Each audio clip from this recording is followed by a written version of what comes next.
Yo, yo, yo, yo, yo. Welcome back to another episode of Game Recognized Game, man. GRG Pod. You know, all that good stuff, man. Oh, here we go. Here we go. Yeah, man. Welcome back to another episode of Game Recognized Game, man. It's Wednesday night. We 10 minutes late, 8:40 start instead of an 8:30 start, but we good. We in here. What's good, man? What's up, B? You good, brother? What's going on with y'all boys, man? How y'all feeling? Ah, man, I can't call it. Can't Cooling. call it. Different scenery today, Ty? Yeah, different scenery, different scenery. Ty said he ducked up. Can't nobody find him. Still I ain't had seen. to stop. I had Still to ain't stop seen my at the niece. store, man. Had to stop at the store. I know y'all boys gonna hit to the wontons, you know what I'm I can't, bro. Nigga talking about wontons. Still ain't seen my niece, y'all. Still ain't seen my niece, man. You know, it saying? is what it is. I just went to go see my peoples. What's up, Ty? You holding out on my man? It's I'm tough. not. He got an open invite, bro, and he bought the move. Chill, He got you chill, there. He got you. He chill, got you there. chill, chill, So chill, if you don't chill. see it before you leave, that's on you. While I will accept that, See? while That- while Love that- him. while I will accept that it's my fault if I don't see her before I leave, which I will be sure to do. It is egregious. It is purely egregious. It is downright evil. I mean, it's terrorist level activity. I mean, what more need I say? That I have not seen her yet, I, and it's I, March I, 4th. I, I'm gonna defend Ty on this situation right here. That's deflecting. Forget about the past. You can see it now. So do it. Bruh. Tell him, B. Tell him, B. In my defense, I'm Carlos. You know what I'm saying, John? You feel me? It's a lot going on, but you got an open invite, bro. Whenever you say, Hey, he got a valid I'm excuse. No pulling whip. up. Where your whip back cold? Just saying. We here with it. B, That's a look of a that's the look of a guilty man right there. I can't believe you, bro. I thought, I'm just calling a spade a spade. I ain't gonna. I'm gonna keep it a buck, bro. I ain't gonna let you just jump on my man Ty like that. You know, I rock with both of y'all. You know, I'm gonna keep it a buck. It ain't all you, Kobe. I'm gonna take some blame too, but like currently, currently is my you know, fault. It's my fault. Okay. All right. For sure. For sure. For sure. All right. I'll take it. Um, golly, she back there though, ain't she? She in the background. She getting yeah, to it back there. girl. Listen, man. It's Wednesday, March 4th. Oh my goodness. I forgot. Wait, did I go live on the Instagrams? I did. I did. All right, cool. Hmm. All right, bet. B, you just texted me. You seem happy. You know what I'm saying? About some things that's happening, around the league. Let's start with you, man. I pray for times like this. You know, It's a great thing to see. I mean, my them man done boys got so out much there. hate. He done got so much hate over the years, man. He not a team player. He just play for self. He don't got an NBA game. He don't take it serious. My man, like just need the proper team around him with a good coach. He know how to lock in. I think it's kind of egregious though that outside of essentially one major piece, this is a very similar team to the team that he's been running with for the past 2 years. I will say though, the major piece that has come along is a major piece. Nonetheless, they are playing really well. In case you haven't noticed, we're talking about the Charlotte Hornets. We're talking about LaMelo Ball. We're talking about the greatness that is taking place down in Charlotte right now. I mean, you would have thought Michael Jordan himself showed up to the practice facility and started running fives with them or something. I don't know what has gotten into them. I don't know what it is. I mean, we can talk about all of the pieces that have come along. But sometimes I think these things just take time, man. These things just take time. These guys are no longer in the headlines. They're kind of getting out of the headlines. They're getting out of the spotlight. You know, all of them was in trouble. And then, you know, Melo crashes a car. They get back into the headlines, and nonetheless, they still hooping. They still hooping. You want to know a big? You know, want to Um, know a key factor for me though. They've had what's the up? same head coach this entire time, right? But Yeah. I watch a lot of Hornets basketball. They're not playing the same. And let me elaborate when I say they're not playing the same. What I mean by that is, I don't know if y'all remember the while back when we had the conversation, will the Thunder break the record? And I was the one person up here that was like, yeah, no, that's They not won't do it. that's over with. Like this was before I the said Spurs when they bar and beat them health. like three. This Yeah, was before the Spurs beat yeah, them like 3 times in the span of a week and a half. And I was telling yeah, you, it's like the biggest thing is not that the Thunder are much better than all these teams. It's the effort. And the yeah. Hornets, when I've been watching them play as of late, they taking They pride have on a defense a different effort. lot more. They're taking pride. They're Yeah, taking pride on defense a lot more. We already knew all those guys were offensive minded for guys. sure. Brandon Yeah, Miller, Kahn, Lamelo, get a buck whenever they want. The problem with defensive breakdowns not being proper assignments, and now that they're taking initiative and showing effort on defense, that leads to offense. And we're seeing this is what they could look like with all that talent. for sure. No, they hooping. They hooping. You can't. It's undeniable what they're doing over there right now. I think the other piece is these things just take time to figure out. I think we're all beholden to seeing young players come into the league and be just different so often that we forget that these things take time, especially with a team like the Charlotte Hornets. I don't think people realize how hard it is to bring players along, right? Like when people talk about Shea, they talk about Shea as if he's like a third year player. And the Right. reality is that Shea has been around not for a long, long time, but long Almost a enough to have decade. understand. Yeah, almost a decade, long enough to understand, to learn, and to have learned from some pretty important pieces around the league. He's sat behind some pretty important guys. Even up to He his has some days good. when he He got has to some good OKC. vets. He has some good That's vets what in I'm LA. saying. That's what I'm saying. Um, And so I think people forget. I mean, and you talk about Tyrese Halliburton, same thing, right? Like, not these guys have taken time to sit behind other guys that have been important vets in the league for some time. And so when they emerge onto the scene, a lot of times people forget, like, oh, these guys have been here for some time. Maybe not Right. long, but for some time in general. I think the part about the Hornets that people didn't remember was it, and probably because we watched much of LaMelo's life, right? Like we watched LaMelo grow up. We all watched LaMelo grow up before our eyes, right? So we all remember the 5'8" LaMelo that was running point guard at Chino Hills. This guy grew into be to a 6'6", 6'7" frame, which is insanity to In to less than to a watch, year. right? In less than a year, it was like he was at Chino Hills. He left. He went to Spire Academy, and everybody remember when he cut the hair. I don't know what happened between the summer that he was at Chino Hills and when he went to Spire Academy to play with bro that went to Michigan State. I forget his name. Um, but he went to play with I bro at know you're Spire talking about. Academy. Yeah, and he grew like a foot in a year. Lamelo's growth spurt is similar to Bryce James Yeah, yeah, when he yeah, was when yeah, when Brownie was 6'2" and they were doing TikTok videos and he was shorter than Brownie. And then yeah. the All of very a next sudden year he he's popped out 6'5". Yeah, 6'6", 6'7". yeah. Like it's a similar situation.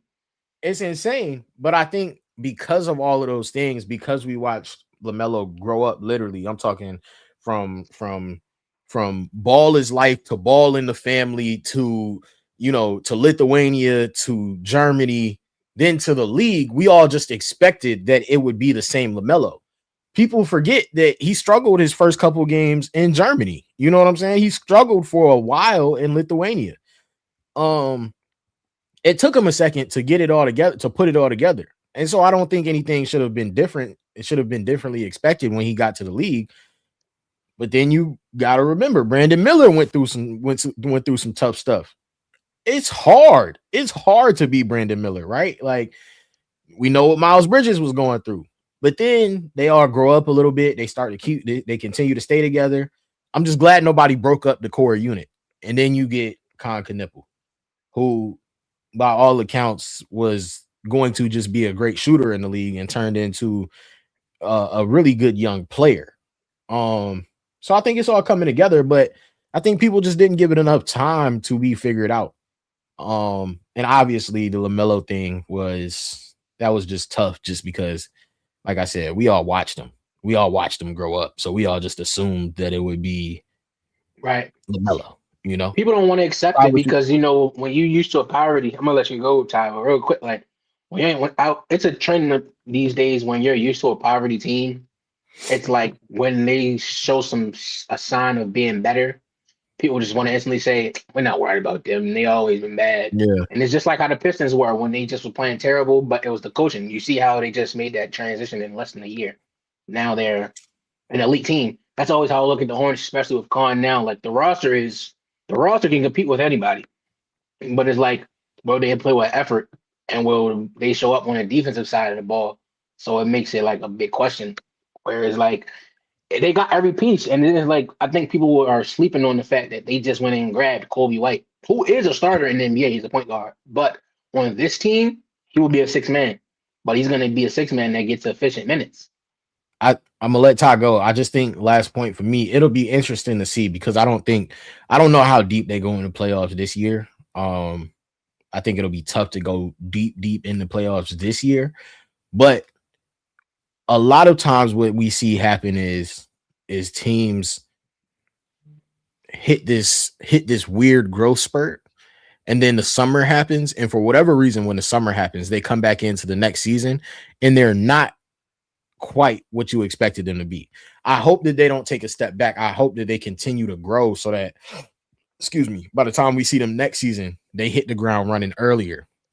Because right now they 31-31, they a ninth seed. You know what I'm saying? And I expect them to continue to win. But they might have to play. They were like They might 12 have to. games under 500. They was right there with the That's what I'm Wizards saying. at one point. That's what I'm saying. So they might have to flirt around with that. They might have to flirt around in the play in a little bit. Which means they It's probably gonna. It's a win if they make the play in. No, it is, and I believe they win in the play in. But then they probably that means that they either run into Boston or Detroit if they're in the play in. So I don't know how deep they go, but I just hope that when they come back next season, they hit the ground running rather than taking a step back and having to, find their groove again. Ty, go ahead.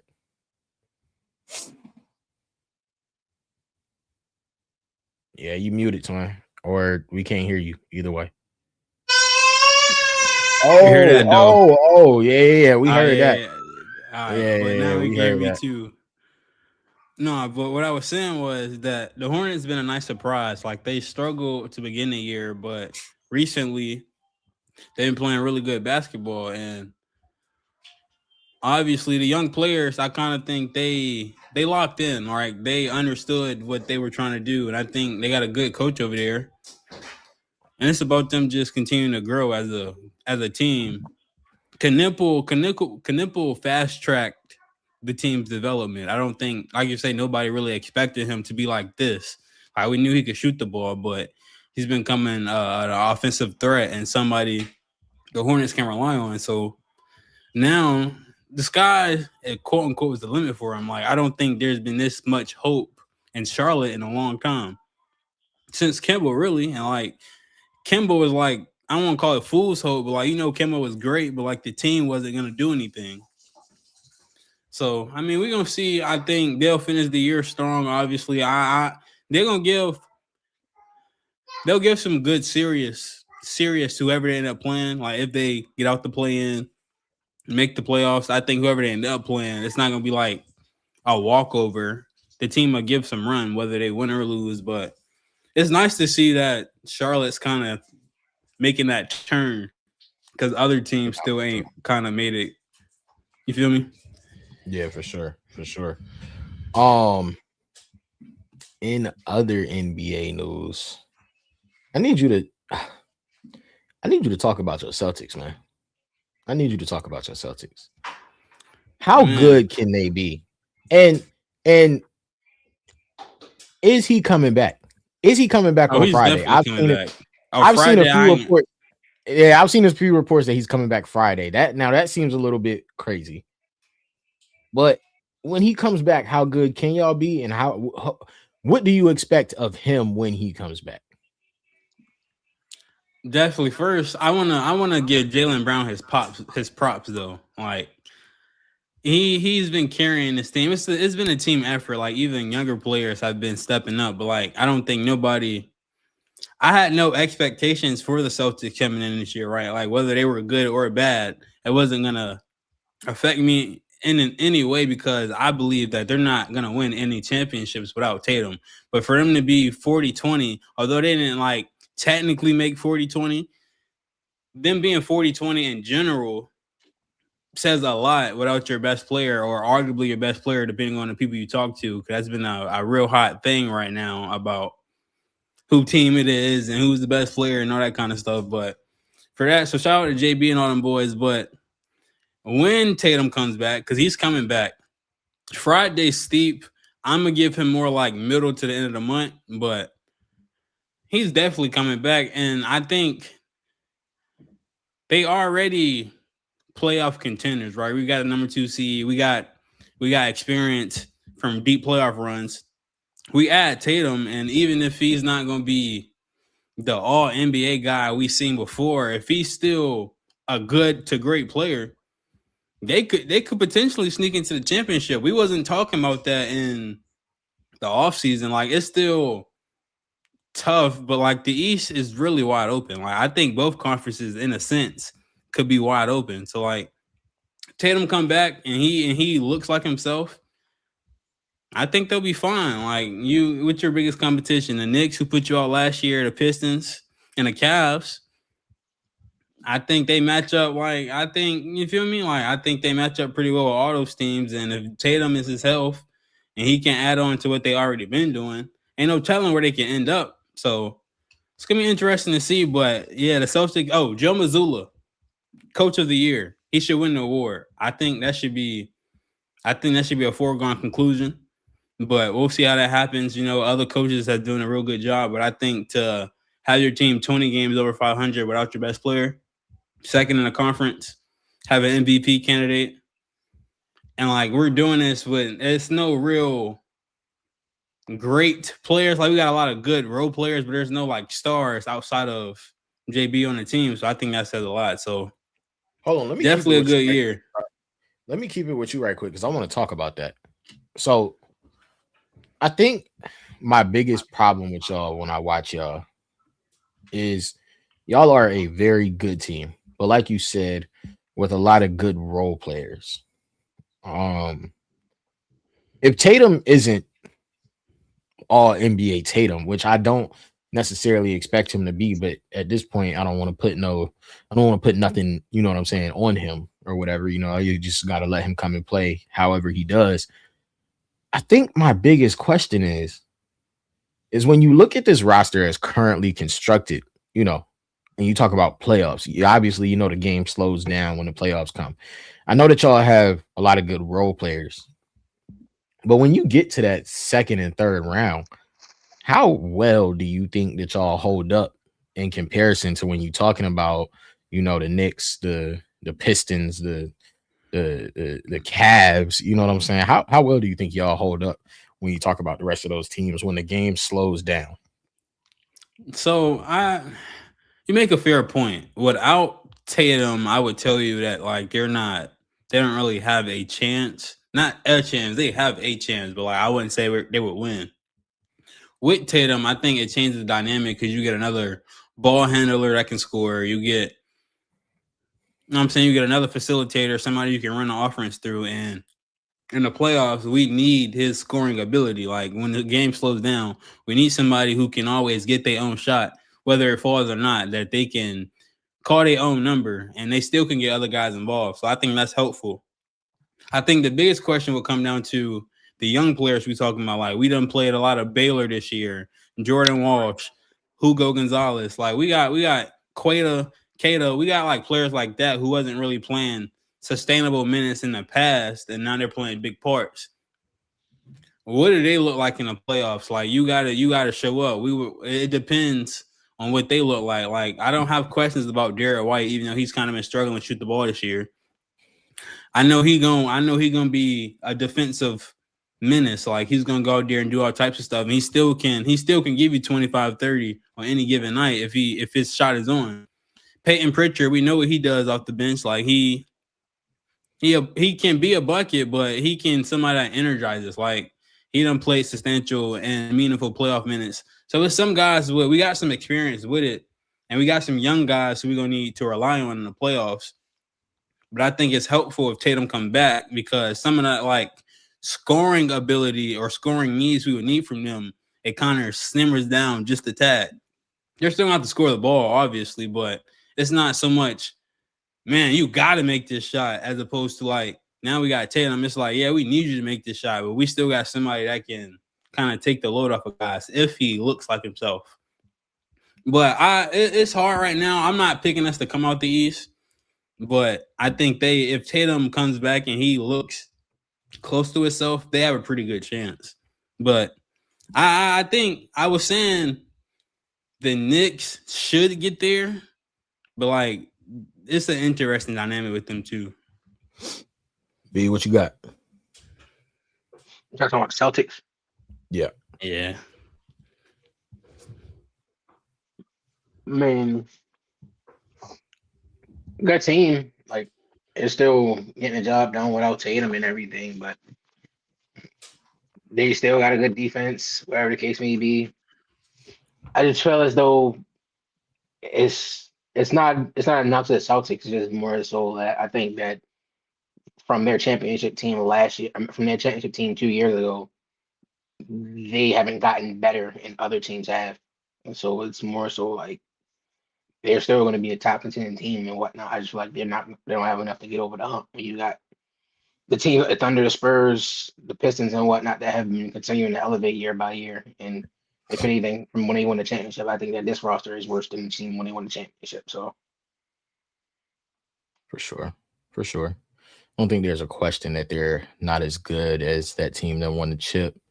But I do think it's interesting the way that they've come together. I mean, we was talking about them tanking at one point, and they was unloading pieces. I mean, they got rid of Drew Holiday, and we was all like, well, we're done with that.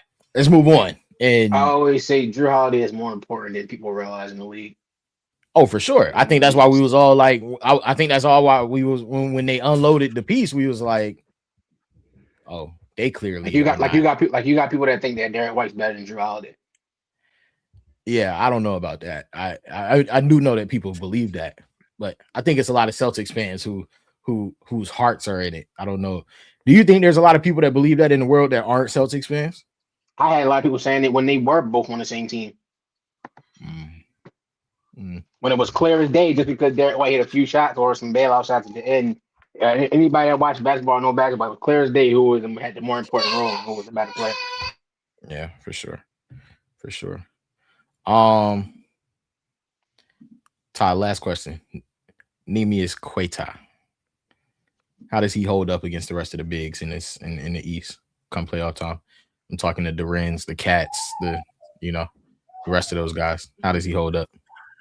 I think he'll struggle against bigger guys like Cat and just like body wise, but Kata's been he's been a surprise because like last year when you watched him play, you had questions if he was gonna be like a real like playable big, like, and like this year he's been taking steps, he's been improving, but we just know when the playoff time comes and we start playing other teams like that, we need somebody else like Bubicic, who's not great on defense, but his body frame allows him to do different things, especially with matchups like Cat. I don't really have a problem with him matching up with Durant. I just think he's a little strong, but I think Kata can kind of work with that.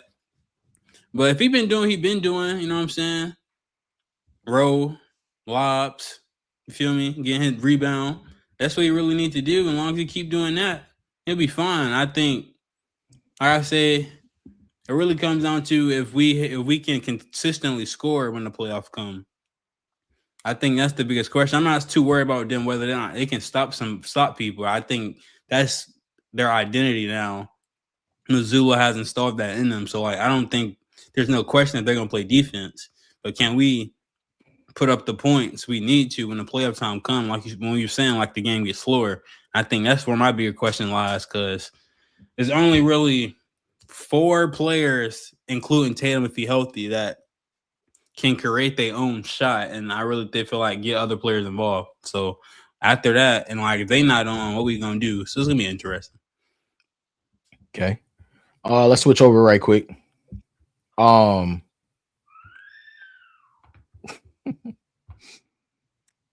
Chiefs Rams trade. Chiefs trade Trent McDuffie to the Rams for 4 draft picks. I believe they're number 29 this year, 5th round and a 6th round pick this year, as well as a 2027 third. B, I'm gonna start with you. What do you like? What do you love? What don't you like about this trade? I feel as though a lot of people, in terms of football, do not understand the concept of not just trying to get a player. You have to also look at who you're trading the players to. And everybody is like, they got McDuffie. But when you're trading somebody to a high level team, you're always going to look at what you're giving them back. Like, it's not about just what you're getting. It's like, are you making them better too? And they just made the Chiefs better.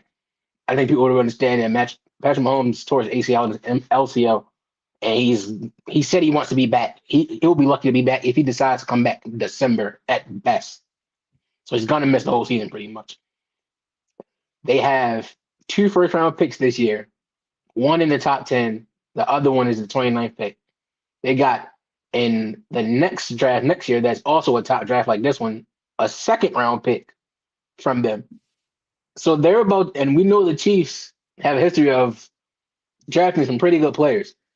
So they're about to, for McDuffie, who after the Super Bowl, he's pretty much slowed down, as we know, like he's regressed. But they're about to somehow find a way to make out of McDuffie a 1st round pick, a 27 2nd round pick, 2 3rd round picks, while already having a top 10 pick and proceeding to go next year without their quarterback, which they will most likely have a high pick for again. So they're going to have next year maybe a top 15 pick along with 2 2nd round picks with that 2027 draft. We're just making the Chiefs better and not even paying attention to it. This is giving me PTSD to when Tom Brady tore his ACL and then he came back and they won like 2-3 Super Bowls because he reconstructed his deal just like Patrick Mahomes just did to open up space, and they went and got other pieces. Yeah, I think it's interesting because, and I do want to correct you that pick, that 2nd round pick is a 3rd round pick in 2027, not a 2nd. Or 27. And it's a 3rd round pick, not a 2nd. Still a good pick. Also, they don't have a top 10 pick anymore because the top 10 pick goes to the Falcons, because remember they traded back with the Falcons in 2025. So the first pick in that 1st round this year is actually at number 13, not a top 10 anymore. Because of that trade that they did with the Falcons. Still a good pick at 13 though. Nonetheless, might miss out on what they were trying to get now though. Them few spots don't matter because we know they were trying to get a receiver, Jeremiah Love or Sadiq. Yeah, which I think is all still attainable. Might miss out on.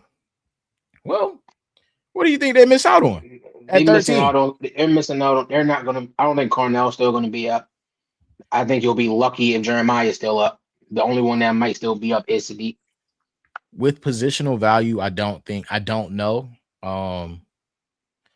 What I think that the most interesting part is this degenerative ACL conversation that everybody is having with Caleb Downs. Is that real news? Like, was that like a real report? I believe it's real news. And then I kept seeing people saying like, "Oh, like the account that posting it wasn't." So like, I believe I've seen people.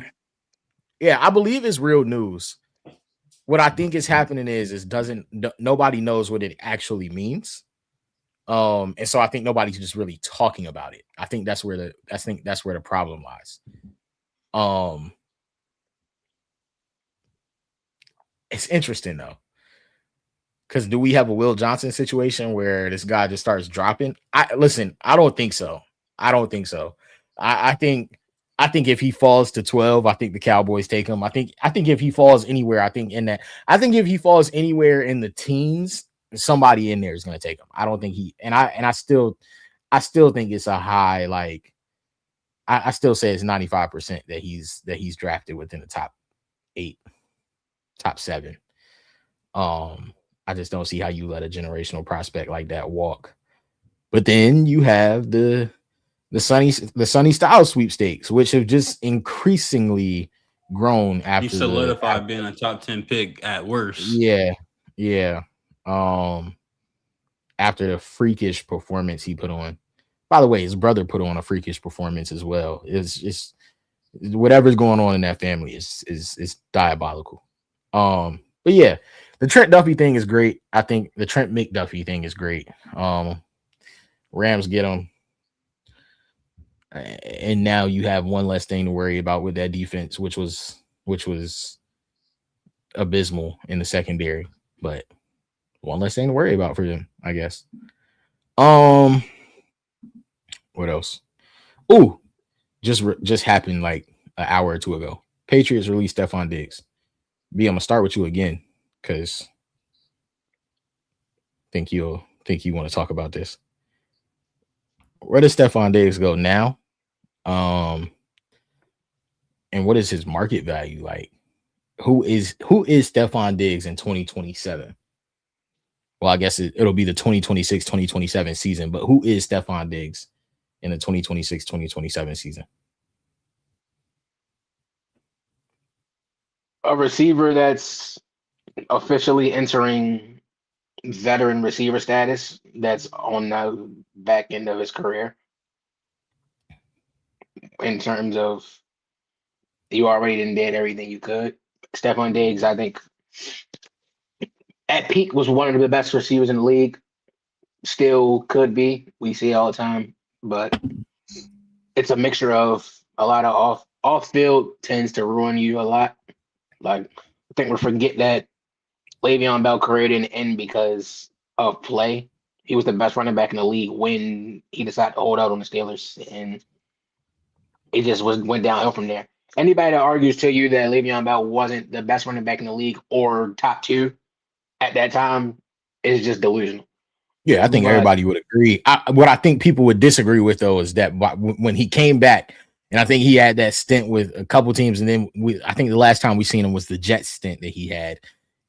Things started to get ugly, and I think the thing that people don't understand, when you sit out for a full year of football, not injury related, something very weird happens. A shift takes over, not injury related. And I think there's another thing that happens. Like when we had a Michael Vick conversation, like, bro, what Michael Vick would have done if he wasn't sitting in a 4x4, you know what I'm saying, for the rest of his career. And you can make the case that like him going and playing in Philly with Andy Reid was the best thing that ever happened in his career or for his career. Sure.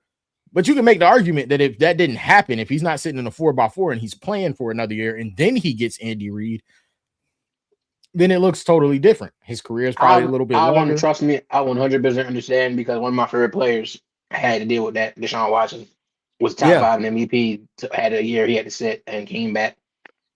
And it looks a lot. Yeah. It looks a lot different. Whereas though I say all the time, it's a mental shift because far as your physical performance, there's nobody in this world that can be at the highest level like Deshaun Watson was, and in the calendar year go to what he became. Your physical ability wouldn't even allow you to do that in a span of 1 year. I think it's the same. I think it's the same for Le'Veon Bell. I think it's the same for Le'Veon Bell. The physical, everything for the skill set is still there. There's nothing that can't leave that fast. Scope something you didn't done that long. It just can't. And the one thing that does change is the mental part, especially as a quarterback. We see it from Deshaun. Like you watch how he played, even, and I don't think a lot of people understand how much confidence take you a long way in how you perform. Like you can do something, but if you're not confident, you're not gonna really do it. Versus if you're confident, you're gonna make some of the best plays of your life. It's just like you're capable, but you just got to be able to have the confidence in yourself. And I think that left in Deshaun, but I don't really think it was more so. I don't really think it was more so the confidence in himself. I think it was more so the concern of nobody having belief in him no more, if that makes sense, compared to when he had the keys in Houston. Whereas though it's like nobody really had faith in him anymore. Yeah, he got that big contract, but it's like, do you really have faith in me just because you gave me a contract? You gave me that because of what you saw last time I was on the field. But like, do you really trust me? So Yeah. I look at it like that for that situation with Stephon. Ty, Stephon Diggs. What is he now? Oh, the writing was on the roll. Like the off the field issues, bro. He won't overcome in that, especially when. And you know what? I think he knew that he wasn't either, because you can see he was trying to be. You see, he was trying to be a team guy, like in the locker room on the sideline, like everybody talking about how good of a vet he is. All of a sudden, like he was trying. He was trying. That Vikings video looks so much worse now. Like as the years went on, when they all had them interviews, it was like, "Who would you let date you?" And they were like, "Why me? Like I'm a great guy." Like, and it's like everything they played out. It's like they saw it every day. Ty, go ahead. No, you good, but yeah, the writing was on the wall. The off the field stuff, especially I think in New England with Vrabel, he not going for that. Especially when you not young Diggs might have got away with it. This version of Diggs is just not worth it, especially at what his contract was. So I seen it coming. In the same breath, though, I'll take him on my team. He'd be the best number 2 receiver we done had. Oh, okay. So I mean, like even with the off the field stuff, I don't care. But I mean, I ain't say I don't care, bro. But number 2 is a stretch. Nah, he's number 2, bro. He's better. No disrespect, but that's he was. Still is. He was. But now after that ACL, let's remember. Let's remember what off the field. I'm not opposed, bro. Diggs was, or majority of his career, Diggs has been better. So I ain't gonna say nothing about it, but you know, situation makes everything. He won't be the number 1 if he came to us, but we don't need him to be. I think that's the beauty of it. We know what it is. That's the beauty of it. But I think it's he coming back home, like to that area. I think that's his biggest attraction. Baltimore need a receiver. We need a receiver. If he can keep his shenanigans off the field to a minimum,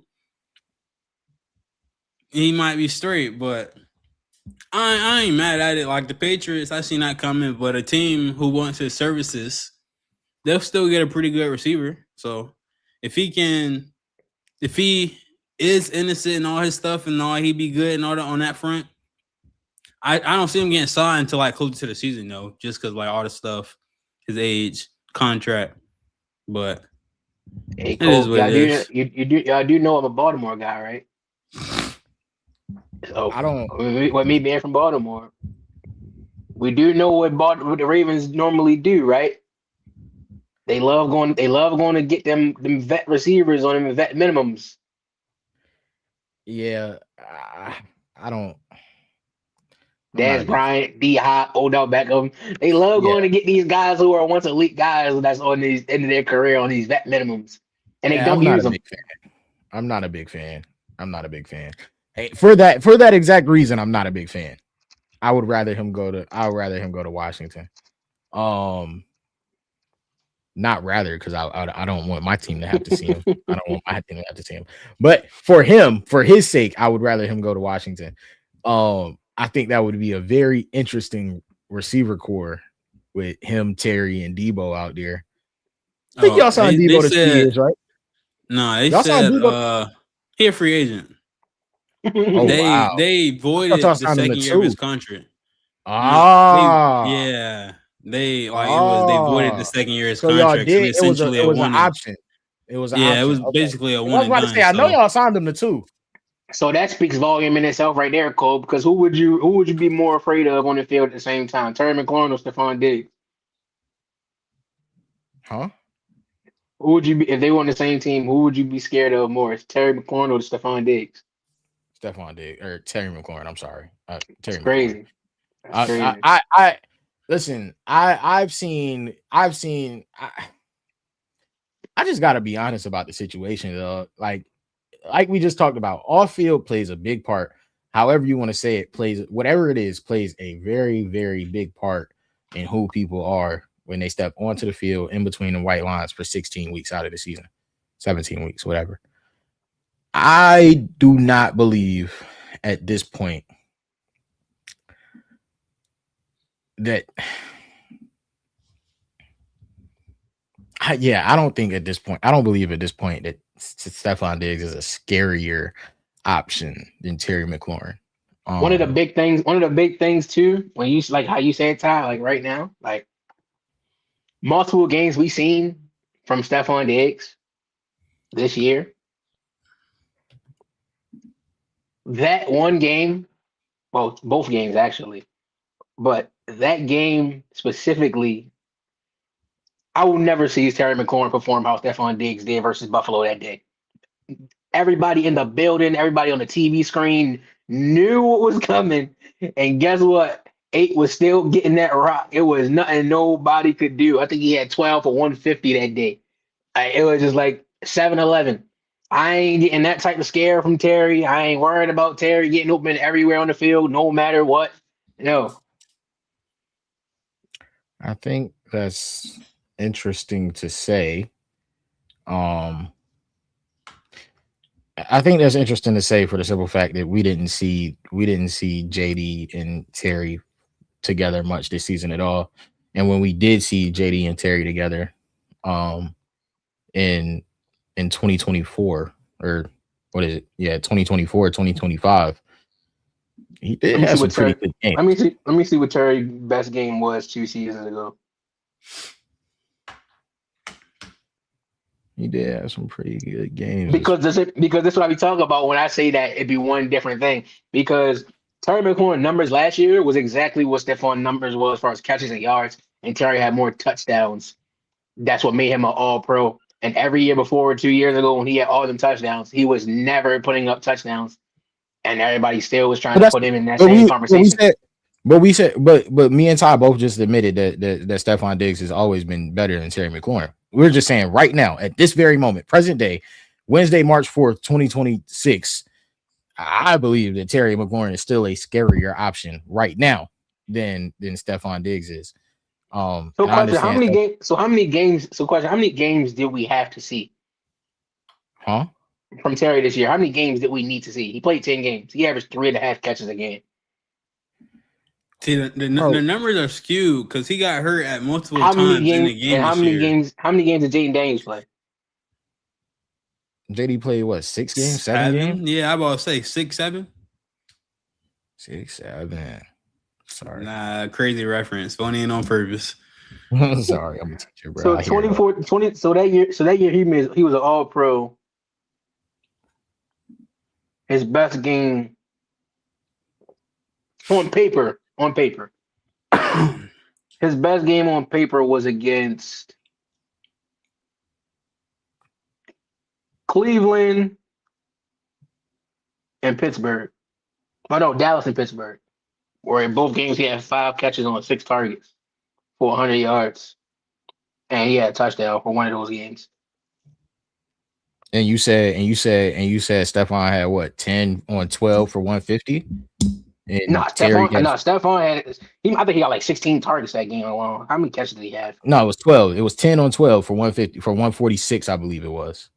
I just looked a couple minutes ago. It was 10 on 12 for Yeah, 146. 10 on 12. 10 on 12 for 146. And Terry had 5 on what, 6 for 100, you said, in a tut? Yeah. Well, I hope you're not already saying what I already said. Well, I think you already said because I already broke this down the top. So go ahead and say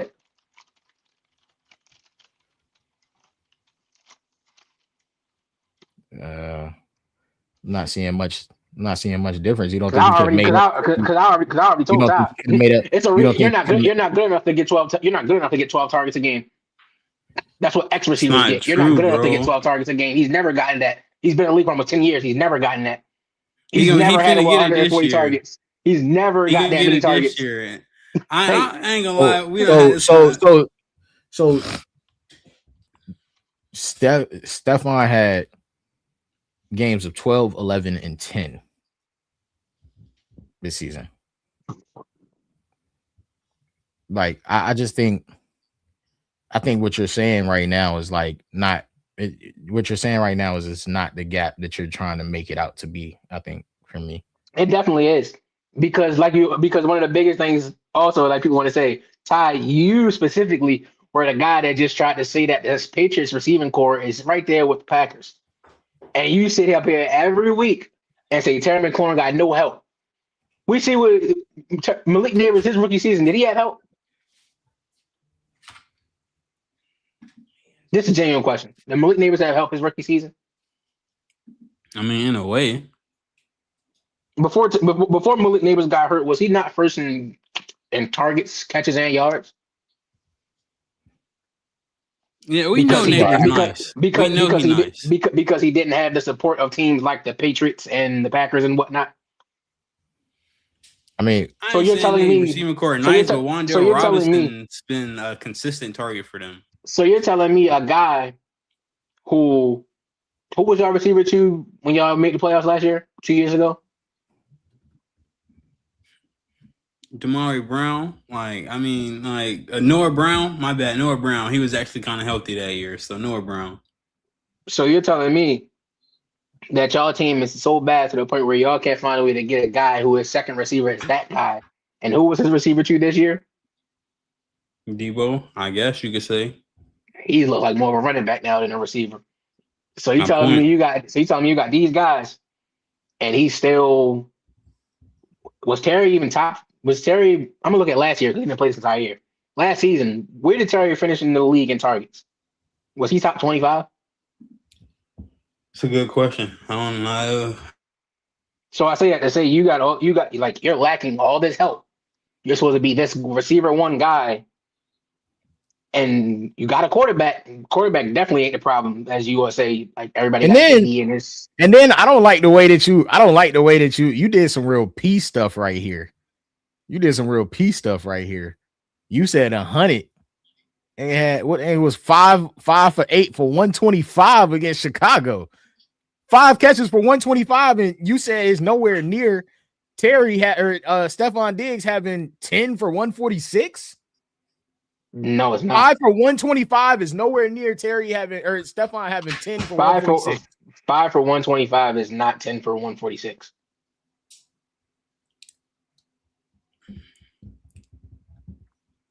Oh my God. Yeah. Can you count? Because the same thing I broke down the top. It's a reason why guys like DK Metcalf and those guys get average 20 yards a catch almost. They're not X receivers, they're deep threats. X receivers get 10 plus targets a game. It's efficiently, consistently coming to you, just like Jamar Chase and them guys. Deep threats average like 20 yards a catch. I would rather have a guy that is an X receiver that sees the ball 12 times over a guy that's getting 5 or 6 targets and you average 20 yards a catch. I don't think I necessarily disagree with you. I just think if you're looking at the stat line, if you're talking about stat line, 5 for 125 and 10 for 146 is eerily similar in the effect on the game. Eerily similar. Let me ask you a question. I don't for the point that you're trying to argue, I understand what you're saying. I fully comprehend what you're saying, and I don't technically disagree. But 5 for 125, trying to knock 5 for 125 is some like just man. Absolutely like, absolutely not trying to knock it. Well, that's exactly what you're trying to do. What my whole point was trying to be trying to knock 5 for 125 is some man whatever type thing. Trying to knock 5 for 102, 5 for 125, 4 for 100, 5 for 113. Like those are not just like like 5 for 102 and a tud is not just like where do we put DK Metcalf in his receiver rankings in the league? How many games do I have to go look right now where DK has had 5 400? What are you trying to say? Simply because he's a deep threat or he's just simply a quick slint guy. If we go watch that game, you can talk about Terry McLaurin, and we go watch that game to Stephon when he had those catches, you see the impact difference. Why? Because one is an X receiver that has been involved from the first quarter to the fourth quarter. I don't technically disagree with what you're saying. I fully comprehend the point that you're making. I just don't understand the writing off of Terry and his stats for another guy's stats when the outcome of scheme issue. Yeah, like was eerily similar, and not to mention, tired of you saying the scheme issue. Not to mention, you know they running an RPO system over there. You know they was running a college RPO system. I'm saying, you know they was. You know they was. And Terry's been there, and now I hate when people say that because Terry's been there before Jay Daniels got there and he started doing that. They're making. And then we get into the make a scheme. And then this is where the quarterback conversation comes up. I understand what you're saying. God. Just like what we said about Jalen Hurts, you make a scheme to fit your player. He's not an X receiver that you're going to force feed all game. So your play calling matches your player. Why do y'all keep thinking that the player's adjusting to the scheme? That's not what that is. You make a scheme to fit your players. Why do you keep saying that? Because I personally know that coaches don't do that. Like, did you not just watch Matt Eberflus? Did you not just watch the Cowboys the past few seasons? Like, come on. Like I personally know that coaches aren't just making schemes for the players that they have. We know that this isn't always the case. We know that that's not always the case. And if we thought that was the case, then they would have had competent coaches that they would have kept around. Yes or no? Another point. They all been you fired. Making me argue for the Commanders, and I don't want to do that. I understand what you're saying. And that point you just said right there is the problem with the NFL and people mindset right now. Be with though you think the coach cannot go and play for the player. Just because if I decide to execute a scheme for you and you still don't perform and I get fired, that's not my fault that you couldn't go perform. I can't play for you. Okay. A coach can have a good scheme and a player not perform and they still get fired. I can't play for you. I can't lace up for you. So here's my distinct problem with this. With what you're saying. When you talk about not performing and you talk about Terry McLaurin not performing.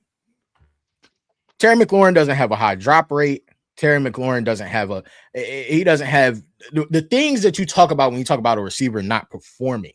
X receivers do not get X out of games that Terry McLaurin gets X out of games. If I'm 5 for 7, I might not be X'd out. My quarterback might not be getting me to rock. So if I'm 5 for 7, if I'm 7 for 9, if I'm 7 for 10, I might not be getting X'd out. My quarterback might not be throwing me the rock. This is where I like everybody to be doing circles. So this is back in Utah. So is Jaden Daniels the problem? What are we talking about? Well, we talk about Jaden Daniels throwing prowess as a. See, here's the problem. If we go and talk about Jaden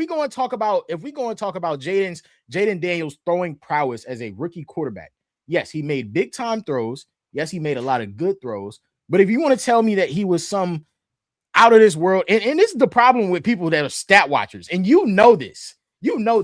If you talk about Jaden Daniels and you try to tell me that last year he was some out of this world, top of the market, elite passer, you know you're not telling the truth.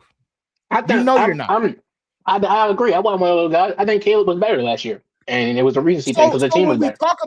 When we talk about problem, I want to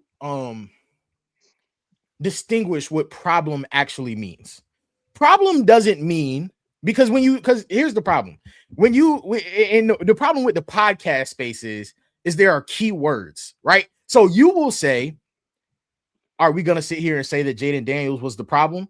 And because I know how this game goes, if I were to clip this and I said, yes, people would then be like, bro, he went out there and had the greatest rookie season ever. What do you mean he was the problem? I don't think problem is the right word to say. But if you can agree with me that his throwing prowess as a rookie quarterback wasn't up to where it should have been, or not up to where it should have been, just not elite, top of the world, top of the market, right? Because he's a rookie quarterback, which is totally okay.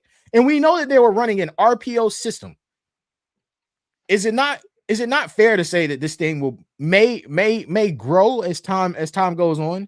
as he gets better, as he starts to understand things better. If I'm giving him 8 targets a game in my rookie year, when I start to learn how to really utilize my X receiver, and even if you don't think he's top of the league X, but he is their X. If I learn how to utilize my X receiver, do you think that's not possible that can turn into 10? That can turn into 12? No, very possible. This is also that's another very annoying problem I have with these things. People like Ty want to say these guys are elite. You want to put them in certain conversations. It seems as though Terry needs all the benefits in the world for him to perform at this highest level. Now it was Jaden Daniels. He wasn't the problem, but he could have played better, and his throwing prowess isn't what it is. And Terry, it can turn into this. It can turn into that. How much damn time do we have to see for Terry to turn into this? What more do you need? How much do we have to cater to this man? How much do we have to cater to this man? Is it bad to ask for a good quarterback? That's terrible to ask. How much do we have to cater to this man? Is it bad to ask for a good quarterback? This is catering? What have you seen cater to Terry McLaurin?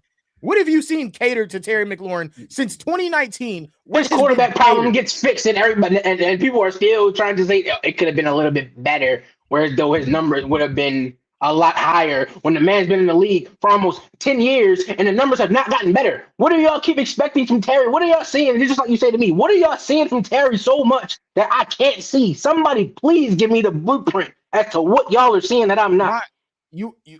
I think the problem is when you talk about a guy not being able to accrue targets, and what we're watching is 6 for 8, 4 for 6, 7 for 10, 6 for 7, 6 for 6, 5 for 8, 2 for 3, 5 for 6, 1 for 2. How does a game go by, a full game go by, and I get 2 targets? We're playing against the Philadelphia Eagles in 2024, 2025, and I get 2 targets.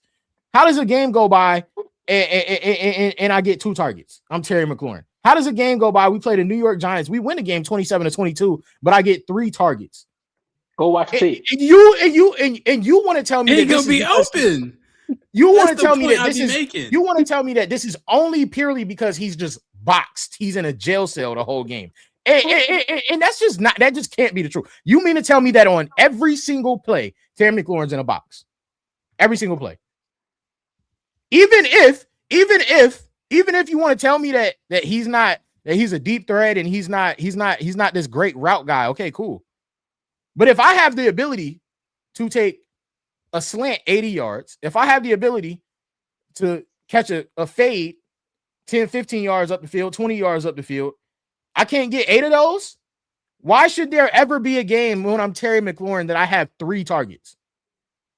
If I'm your number 1 receiver, why you can't explain to me a game where you believe that an X should only have, that your number 1 target should only have 3 targets in a game?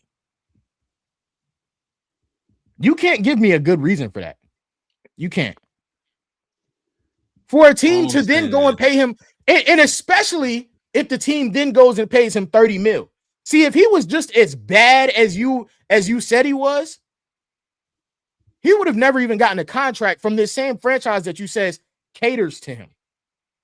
So the guys that paying the money, that are giving it up, since you know so much more, the guys that are giving up the money, that are writing the checks, wrote him $30 million, but you say he's not this good, he doesn't deserve these targets, he doesn't deserve any of this.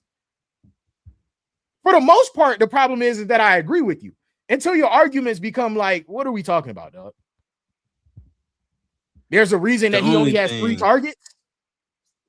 There's a reason he only has 2 targets against the Philadelphia Eagles.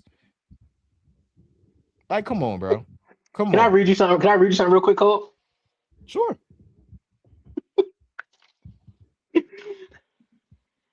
Terry McLaurin ran 80 routes versus man coverage this year. Okay. Ranked 90th in the league. Ran 80 of them. His target rate versus man was 23%. 50th in the league. His first read share in the NFL versus man was 27%. So he was the first read 27% of the time in man coverage. That was 32nd in the entire league out of every receiver. Here's where it gets nasty. Terry McLaurin's target separation versus man coverage, 0.4 yards, ranked 99th in the league. versus man coverage. That's his separation in man coverage. Does that sound like a man that's consistently getting open? You're This talking You about let me numbers know. from the year that he was hurt. I'm just Let's go saying, to the like, year. we Let's go know to he won't. let's go to the year before, Ty, when he just was an All Pro. Let's go to that year then. I'm As just if a saying he person. was in and out the lineup this year. I'm not making it seem like he's 10, 15 yards wide open, but like league open, bro, he be league open. The only thing I'm saying to you is I've watched him long enough to know how we operate our offense. And it's a reason why every single coordinator since 2019 is not there no more. And why the youngest coordinator we did just hire, and one of his very first interviews, he went out and said this thing is going to be centered around how we can get Terry 10 plus targets. I went to the The year that you wanted youngest me to go coordinator to. I got sees something that them other boys ain't did. The only thing I'm saying is somebody else sees it. It's not just me. We gonna see what happens if he does get the 10 plus target. If they stay true to that, we I gonna went to the see what year that happens. I went to the year that you wanted me to go to. The one he was an All Pro 2 years ago. Terry ran the 8th most routes in the entire league versus man coverage. 8th most. He was the first read 32% of the time, 24th in the entire league. He somehow managed to rank 65th in the league in target separation. So you were the guy that ran the 8th most routes versus the league in man-to-man coverage. You were the first read 32% of the time. Top 25 in the whole league, and you somehow were still out of the top 60 in separation. That How still sounds many like a man that's getting routes? open. What is the criteria for all this information? 285 routes versus man-to-man coverage. He was the first read in those situations 32% of the time. His average yards yards of separation was 1.2.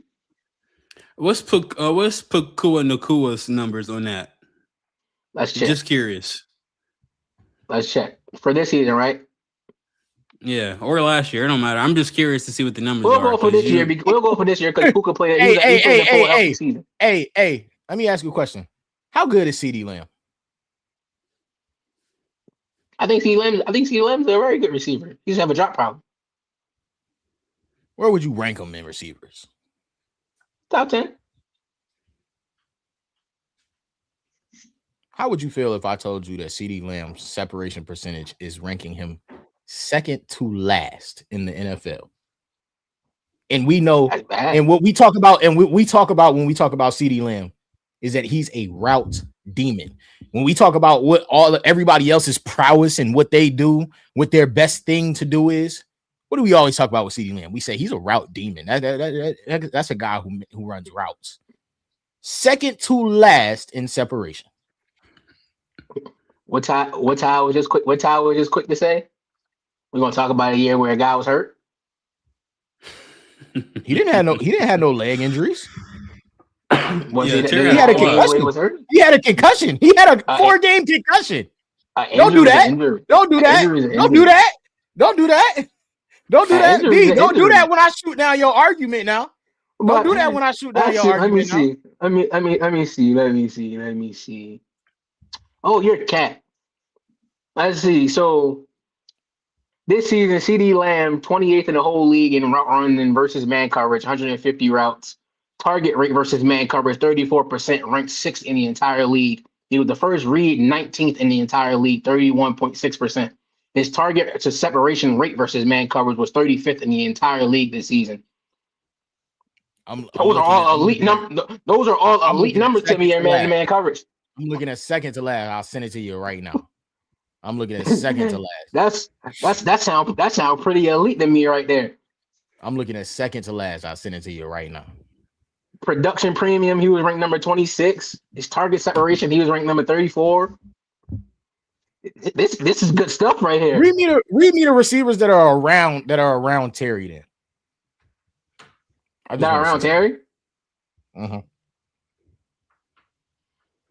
I can't see the exact list. Like I can look up a receiver and it shows where they rank that in their numbers. I'm gonna look up Puka for you though. Because I am curious about that one though too, Ty. I'm gonna look at where Puka ranked this year because we do know it. We all three of us know it's like a certain narrative that people say about Puka Nacua. So Puka Nacua this season, this is versus man-to-man cover. Puka Nacua versus man-to-man. He ranked 25th in the entire league in total routes ran at 153. He was ranked 4th in the entire league in targets in man-to-man coverage at 34.6%. He was the first read 32.5% of the time, ranking 17th in the whole league. And his target separation, he was ranked 13th in the entire league at 1.5 yards per play. That's top tier right there. Now, since CeeDee Lamb, he would sound like he's not using the top 25. So I'm curious to see what Jermaine Pickens looked like, because both of them, like, you're a Cowboys fan better than all of us. They were taking. Would you say they were taking turns out there on them DBs? No. What do you mean by that? Like it was drives where CD get 3, Pickens get 3, like both just getting fed, like. Oh, for sure. I thought you was talking about number ones. No, because GP So CD was getting the number ones GP. for the most part. Oh my goodness. So GP ranked 2nd in the entire league in routes run versus man. His target rate was only 33rd in the whole league, though, at 24.8. He was the first read 30.9% of the time, ranking him 20th. And the nasty part about it right here, he was 2nd in the whole league in routes run. He was 62 in the league in yard separation versus man coverage at 0.9. And Terry was what? And Terry was what? 65. Like 65. He was like 65. So GP open. You said what? So GP isn't open, is what you're saying. We know GP don't got a creation. What are we talking about? Wait. That's the jump ball demon.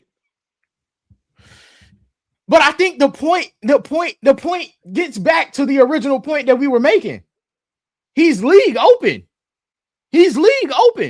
So are you telling me that GP just doesn't get open on purpose? Wait. No. Because I'm not trying to compare. I'm not trying to compare. No. Because I'm not trying to compare that Terry is as good of a contested catcher. No. Not at all. But the point that I'm making is nobody ever said Terry was some route demon. You tried to say that he can't get targets because he's not open. Y'all see this contested catch rate when y'all look it up and say, yeah, Terry's this guy. When has anybody ever looked at Terry McLaurin and said, yeah, throw him this jump ball? This is 70-30. This is 80-20. Let's give him a chance real quick. Nobody does that. That is no. We do. They're throwing him 50-50 balls all the time. You if you agree with that quote, man, it might have been. I guess y'all got it. It's not about me agreeing with that. I think I'm making a point that he can still get targets. If we're talking about target share, You told me that they can't throw him the ball. There's a choice to throw George Pickens the ball even though he's not open. I'm not saying that the choice has to be made the same way for Terry McLaurin because I don't believe that he's as good of a contested catcher as George Pickens. But that's a choice, not Ty. What did you Ty? Them numbers I just named what he said is the same because I see you wasn't here, Cole, and Ty just letting it rock out, and he knew exactly where I'm going with this. When we were on here, when Cole missed that episode, Ty, what did you tell me the big difference between Terry McLaurin and CeeDee Lamb and George Pickens is? No, I know what he said. You said Terry I know what he said. I cut the video. I know. You said Terry McLaurin runs a lot more shorter routes than George Pickens. George Pickens runs mostly deep routes than Pickens. Yes, I did say so that. If I'm running more of the route, so if I'm running more of the route tree, I didn't make that argument. So if I'm running more of the, so if I'm talking to Ty right now, I'm talking to Ty right now. So if I run more of the route tree than a guy who runs pretty much just deep routes, and if I'm correct me if I'm wrong, but I'm pretty sure we weren't man-to-man coverage call as a defensive coordinator or whatever the case may be. Pretty sure I trust my cornerback to play better coverage and man to man on a deep ball than a quick slant, a whip route, whatever the case may be. So you run these short routes so much more than me, and you ain't creating no separation, and I'm just running go balls, post routes, all of this. How does that even make sense? You're getting such this route tree, and you can't create separation. If I had that, I might create something. They got me running straight deep balls and everything because of my contested catchability. I'm just trying to figure it out. Like, because I'm pretty sure we know the dynamic of that. Like, if I'm running deep routes, we watched Deshaun Jackson do it his entire career. He even came out and said, "Yeah, it was a lot of times I just was running goal balls, just take people out of the play. Like, just run with me." Like, pretty sure what you've been a Cowboys fan, we see how much George Pickens running deep routes, and it's a pretty high clip versus what you said Terry McLaurin do as a Commanders fan. He runs the route tree. How was your separation rate lower than a guy that only runs deep routes? All right, we're being disingenuous. He don't just run deep routes, but he Nobody's is a saying just run majority more. route. He runs more. Deep He route. runs more than Terry. I mean, that's what the analytics say. No, agree to Ty, disagree with no. You said this. The numbers are the this. numbers, but we need context as well. I'm saying. I did say that. I'm just saying. There's context involved in the conversation. Where's the context? You brought this up in the conversation. You was quick to say you was quick to put a not on George Pickens and said my guy runs the route tree. George Pickens basically just run deep routes. Now we gotta add the context to it when you brought this statement to the conversation. Yes. When we find out that the separation, when we find out that the separation isn't rate, big, I personally. This was versus man. This is versus man. This isn't versus zone. This is versus man. For sure. I mean, that's separation rate is cool, but cool. Also, the film. You feel me? But nobody is saying Pickens is not a good receiver, or he can't run routes, or he can't do this. What I'm saying is, we use Terry in a variety of ways because we have to, which means their route tree is a little different because with the Cowboys, he's asked to do something else because you got CeeDee Lamb and other in that. We only have Terry, so he has to run more. He has to run a variety of routes. That's the whole context with that. What I'm saying is separation rate is cool. Separation rate is cool, but that's where I love getting Todd, man. Cole, you heard what he just said, right? He said his guy is running more routes and everything, right? So this is back. Variety. So this is back to what I was just talking about with people that are actually ex receivers. Cole, what ex receiver do you know that run the entire tree that you don't see open a very high lump sum of the time when they're running every route? What routes they're running? Does targets always equal open? Cause I'm just saying, like, don't receivers do not get the ball and be open because they don't throw the ball themselves. So all I'm saying is Terry is open, and there's plenty of plays. There's plenty of plays I've seen live that he is open and don't get the ball. That's all. That's the point I be making. Like, it's cool. But it literally shows you. It literally shows you the amount of times Terry is the first read on the play. What does that mean? If you're my first read, what do you mean I missed you? You're the first read. So they only run plays where he's the first read? Or we just talking about plays he's the first read? That's what I'm saying. Nobody does even that. If he's the first read, even if he's the first read, does the first read always get the ball when they open? It's a quick game, bro. They can't. You feel me? I've never heard that before. Quarterbacks don't miss reads? I've never heard somebody say that a receiver is the first read and he's open and he doesn't get the ball. I've never heard that. Quarterbacks don't miss reads? I just read you. What do you mean, Mr. Reed? I just said that he's the first read. You just said he's still open and miss him. How is that even possible? That's got to be a shoddy stat. I ain't gonna lie. I don't like that stat at all. How is that possible for me to read? How is it possible for you to be the first read? You're open and I miss you. Never giving that Terry stuff up. I'm genuinely asking a real question. I would ask this about anybody, because by the same logic, What did you say? What did you say? What did you say? What did you say that George Pickens' first read percentage was? You said it was like 30%, 30 something percent, right? Yeah, 31. George Pickens, his is 30.9, 20th in the whole league. And Terry's is what? And then Terry's is. Let me go back to his. Like 33.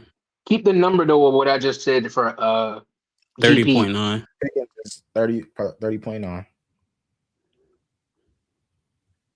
All right, I got Terry's right here. As low. Terry's first target share was First target share, first read. first read. My bad. Here we go. Ahead. Low. Terry's first read share is 26.8, 32nd.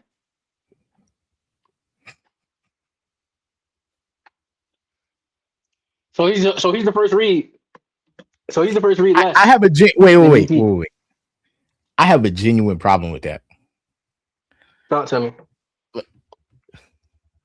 On a team where I didn't look at this season because he said he didn't want to look at Terry this season because he was hurt. That was on a team where CeeDee Lamb is on the other side.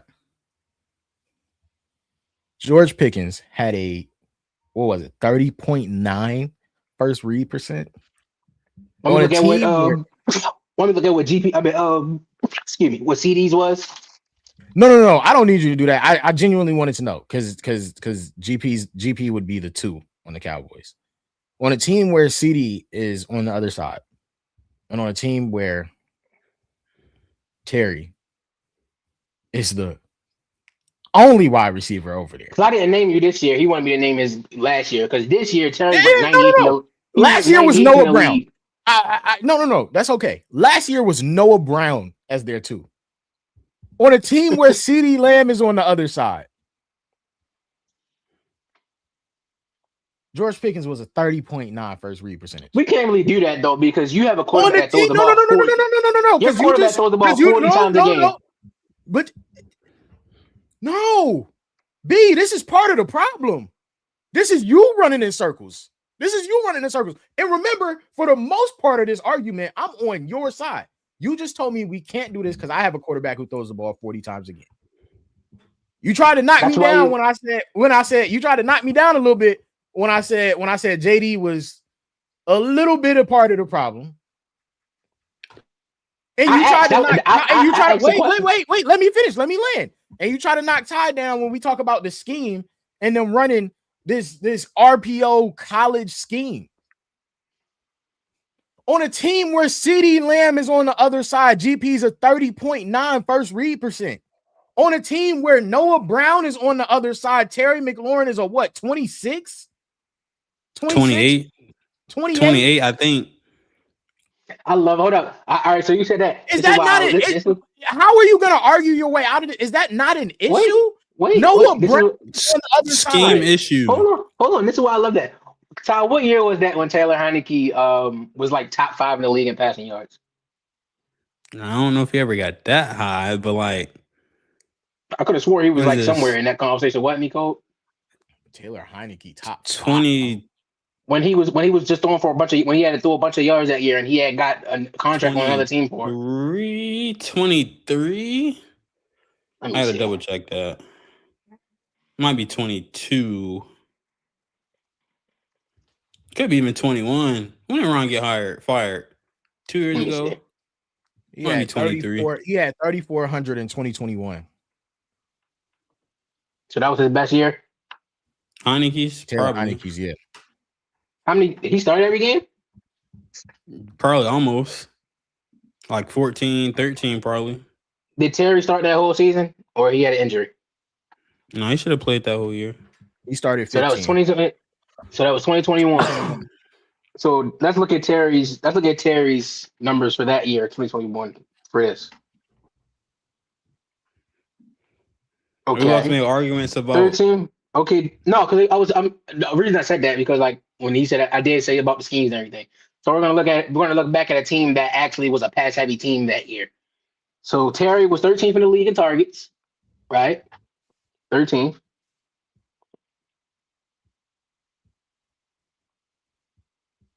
Okay, so yeah, so the advanced stat for routes and everything, that wasn't a thing yet in 21. So his efficiency, they got his efficiency and everything else up here though. So he was 13th in targets. He was second in the whole league in deep targets.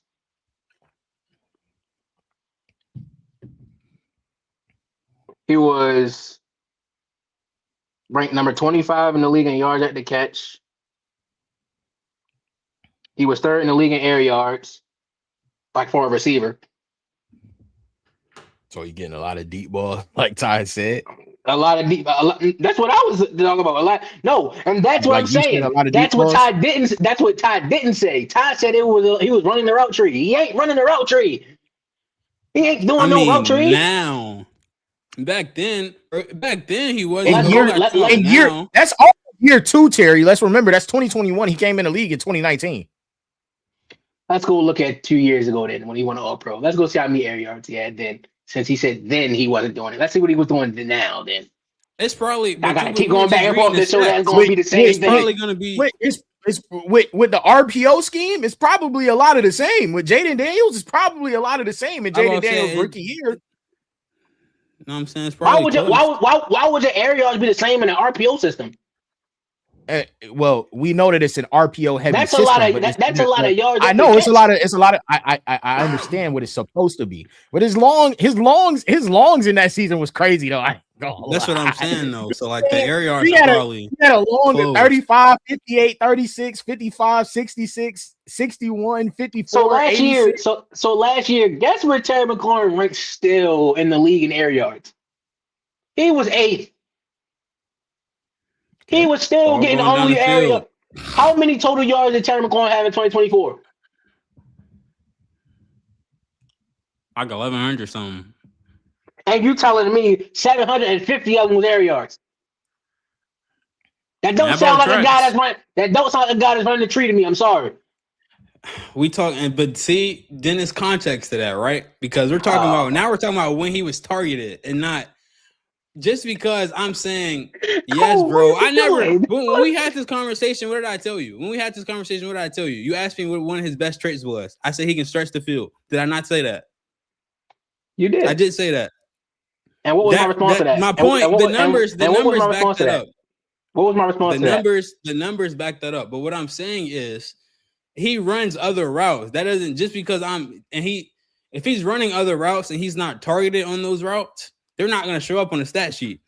But when he is targeted, it's normally down the field because that's what they want him to do for sure. But what I'm saying that's what he's good at. He's not an X that can run short routes. He don't got separation skills. How many receivers faithfully are taking slants 50, 60 yards for touchdowns in the league? Realistically, how many receivers doing that? You don't got to take it 50 to 60, but they getting at least 10 yards after the catch. And he's doing that too. If he's getting slants, he barely sees slants from the numbers. He had 400 yards. He had 400 yards that wasn't air yards the entire year 2 years ago. That don't sound like a guy that's consistently running a route tree, getting the ball, and this guy that's supposed to be one of the best yak catchers in the league, making a play after getting the ball in his hands. When he does get the ball in his hands, big things happen. And that's my point. It's context. It did not happen at the clip of other guys because he's not at that status. He is top 10 every year out looking air yards. Bro, when we look at stuff like Pickens being the first read 30% of the time, bro, that is scheme related. That's talent and scheme related. What I'm telling you is our offensive coordinators. You can't tell me that's not an issue. Like, if I'm the only other receiver and the other guy on the side of me is Noah Brown and a guy with CeeDee Lamb on the other side of him has a higher first read percentage than me, you can't tell me that's not an issue, dog. I don't care what you feel like about Terry McLaurin, the wide receiver. I don't care if we could be talking about Calvin Ridley in his heyday with the Tennessee Titans and nobody else on the other side of him. I'm talking about, like, if nobody else is on the other side of me, You dang near don't even be leading to looking at nobody else. I think that's what you're not understanding that I'm talking about. There's a guy that has CeeDee Lamb on the other side that has a higher first read percentage than Terry McLaurin in Washington, dog. Let me ask you. Let me ask you. Wait. Is that not nasty? No, it is. So, like, I feel like a part of I want to genuinely ask you both of y'all a very serious question because y'all know football just as well. Just like I do. So, what would we say is easier to find in this league, a deep threat receiver or a route technician? What's easier to find? A deep threat, probably. So, I mean, it's really give or take, but I feel like it's easily a deep threat. So you're telling me I don't think so. I don't think so. Okay, I'm gonna be honest. Okay, cool. And here's what I mean by that. There's not a lot of good deep threat receivers in the league. There's a lot of guys that can run the hell out of some routes, but can't catch a cold in Antarctica. We know this about the league.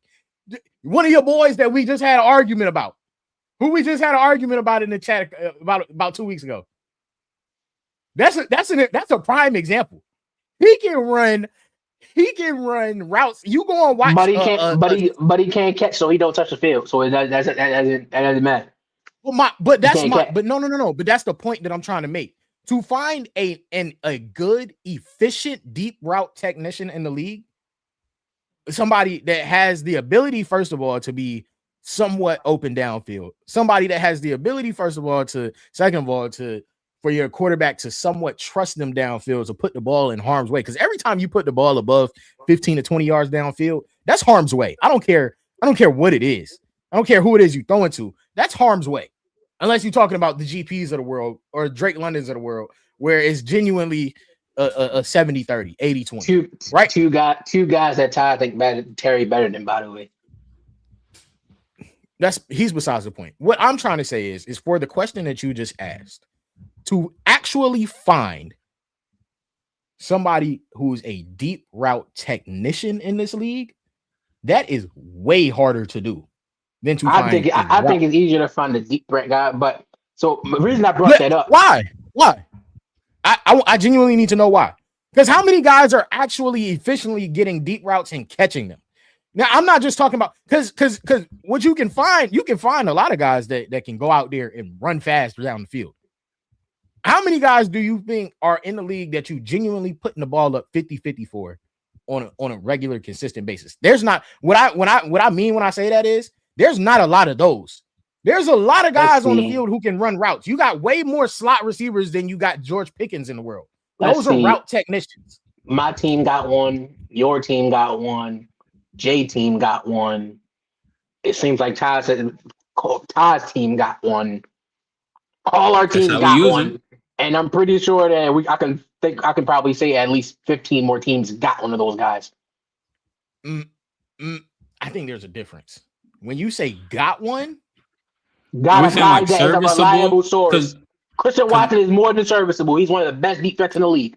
But see, what the question that was asked, what I was answering is, I think it's easier to find a serviceable deep threat than it is. I agree with you on that. That's what I'm saying. But I'm not. I think it can go either way because every slot receiver in the league is a route technician. The reason I brought that up though is to say, so if you're the Commanders and you have Terry McLaurin, this guy that you're making a deep threat because y'all lack depth, so you're trying to have him fill that role, and we got a bunch of other short route guys, right? Ooh. But we believe that Terry is more than capable of being our X receiver. Down guy. Does that not answer my side of the argument? You don't have more deep threat wide receivers on that team. He's the best option you have at that. Why? Because there are more. That's why I'm getting to what I was saying. So if you feel Terry is this great X receiver, every down kind of guy, you're just using him as a deep threat because that's what you had. Why not go try? Why not go get a deep threat and let Terry be what you think he is and what he thinks of himself, which is a every down elite X receiver that can work everywhere on the field and not just be your number one deep threat option. And go get a guy whose job is to strictly be that guy, like a Rashid Shaheed, not to that status, but a guy who had that role. Is that not what you tried to do when you went and got Noah Brown? Do you know who Noah Brown is in this league? Noah Brown, nobody's going out here and saying Noah Brown's a route technician. Am I lying? No, that's a fact. That's a fact. Why else do you go and get Noah Brown? If you want to argue me that Noah Brown is a route technician more than he is a stretch the field guy, I'm all for it. But remember, Noah Brown played for my Cowboys before he played for the Texans, before he played for the Commanders. I know exactly who Noah Brown is.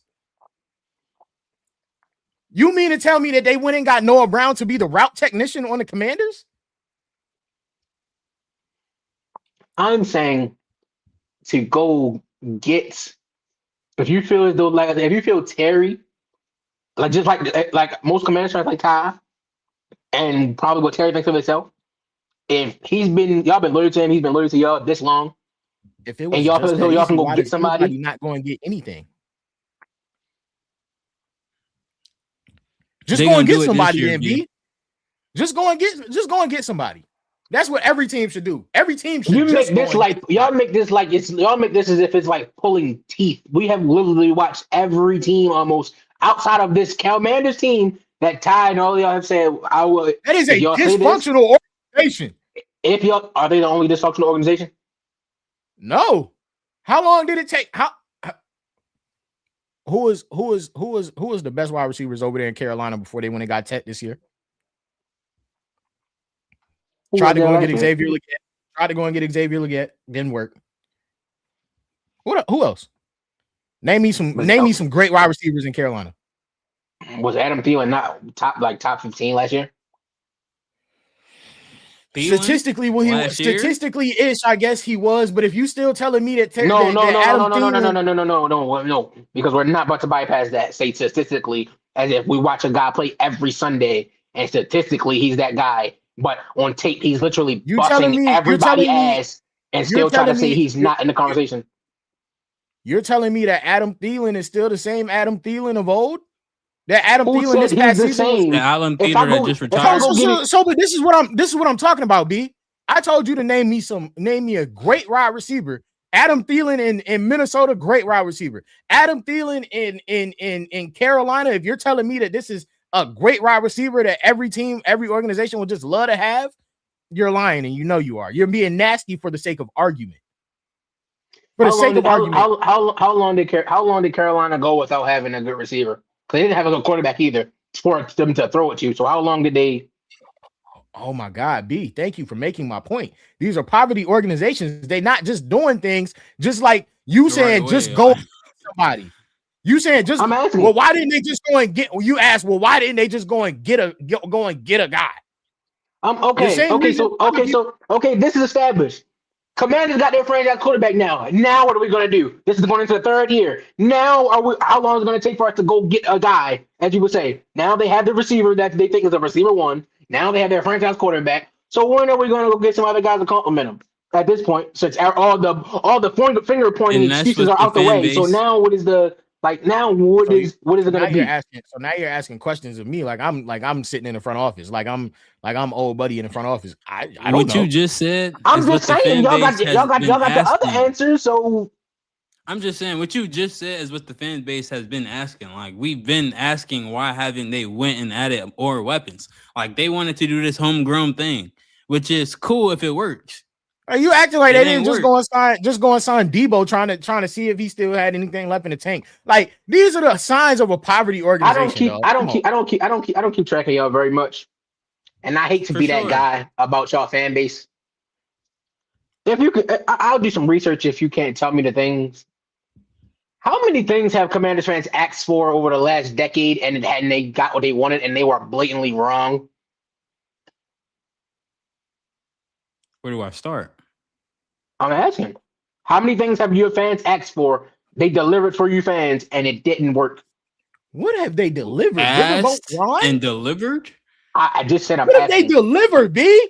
What is I literally delivered in just your said. book? I literally What just is like how you delivered? said. When No, your because fans asking you for was asking when it your trying to be nasty again. Green You're Green asking Bay it trying to be. Green Bay. We asked for a receiver and we got a first round receiver. They delivered what we asked Oh my for. God! Newsflash, everybody! Green Bay isn't a poverty organization. I was giving you the example of when you asked. You said what's delivered. I was giving you the answer. So I'm not talking. It can be anything. Anything y'all. I'm saying Ty because I don't know. I'm asking. So B, Anything that y'all have asked for. I'm asking you, B. What in Commander's land? What over there in Washington? I just said Would you 3 say times that I don't know. I'm asking Ty as the Commanders fan. the answer he's going to give you is nothing? What has been good about that organization in the last decade? What So do you're you telling think me of anything? B, what do you let me finish my question. B, what do you think in the last decade of Commanders / Redskins football of any of the things that they have received in the last decade that it is that they would have asked for? Who would have asked to be any of that? Who would have asked to be a part of any of that? What are you talking about? They asked for, got it, and was dead wrong. Who would have asked for any of those things that happened in Commander's Land? so Riverboat we're Ron? saying so we're saying so we're so you're Yes, telling they asked for Taylor Heineke. wait so you're telling me that every single fan base don't have something that the fans are asking for every single season? I'm saying they do. What I'm telling you is, And the there Commanders staff can't be. and the Commanders upper management over the last 10 years, out of the million things that you ask for as fans every season, they haven't fulfilled none of their things that the fans asked for. That's what you're telling me? Oh, great. They went and got a tackle. Y'all asked for a better O-line. They went and got y'all I can't say that. got y'all Laramie Tunsil. But that was a Josh They went and Harris got y'all thing. Laramie That's a Tunsil. recent. Yeah. That's a recent thing. Like I could give him that. That's the one thing recently. Did But y'all we got ask a for new Taylor one. Heineke? And how much better did y'all O-line look when they finally answered y'all call? I'm asking, did y'all ask for Taylor Heineke? I don't think nobody asked for Taylor Heineke. Nobody asked for You Taylor Heineke. you gave me my answer. He showed up. He showed up out of nowhere, played well, and it was like, okay, we can do something with him. We asked for him to start the Bear. We asked for Taylor Heineke to start versus the Brown, and what was it, 21, whatever Ron's last year, when we were a game away from potentially making the playoffs, and if we win, we still kept in playoff contention, and he decided to start Carson Wentz, and ultimately got himself fired. But recently, I would say we asked for a corner last year. Carson Wentz. Come on, bro. So y'all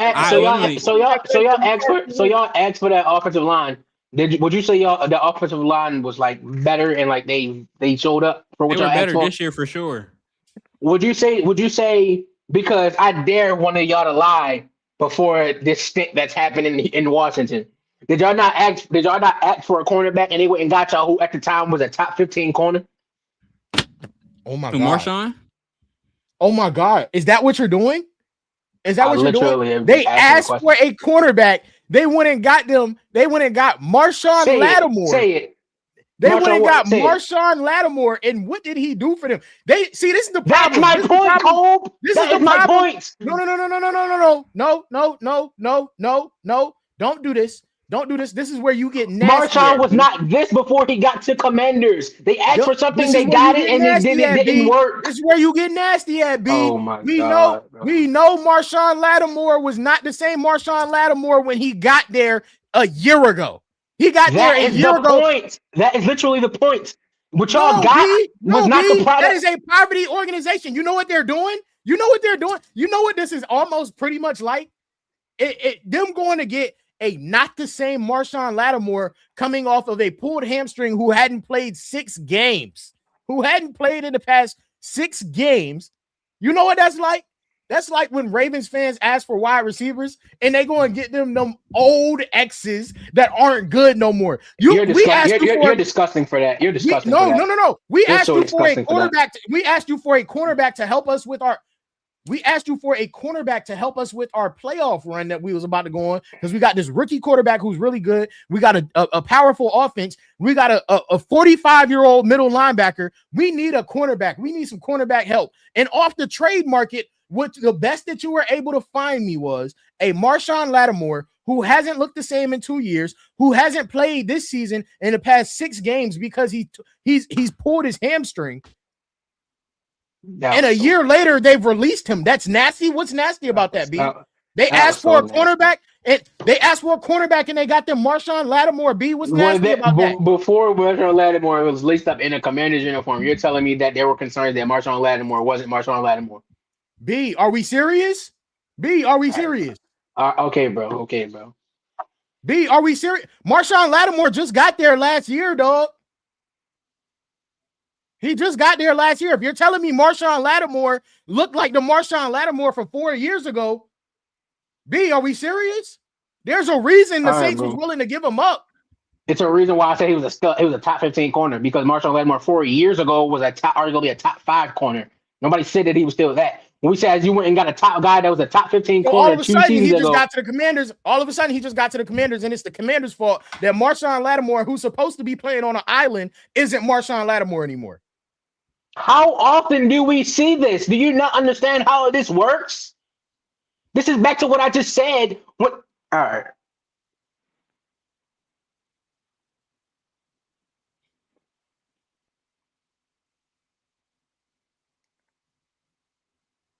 Marshawn Lattimore this time last year was the same guy that Marshawn Lattimore used to be. I literally just told you that 4 years ago, Marshawn Lattimore was arguably top 5. 2 years ago, he was in the top 15 conversation. Clearly, there was a decline, but he was still a very, very good corner. So B. So this goes back to your original question, which was a dumbass question, by the way. How many things has the fan base asked for that they got and the fan base was dead wrong? Not the guys who scout the players, not the guys who get paid millions of dollars to do this. The fan base asked for something and they was dead wrong for asking for a corner, and it's the fan base's fault that the team went and got Marshawn Lattimore.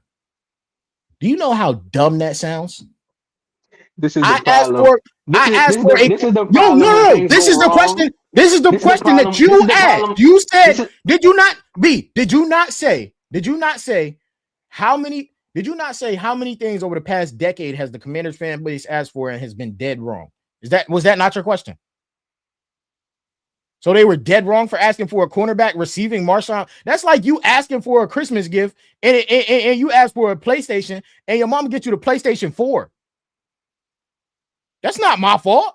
I asked for something. She got the wrong one. So in response to what you just said, I'm gonna tell you why what you just said was some dumbass shit.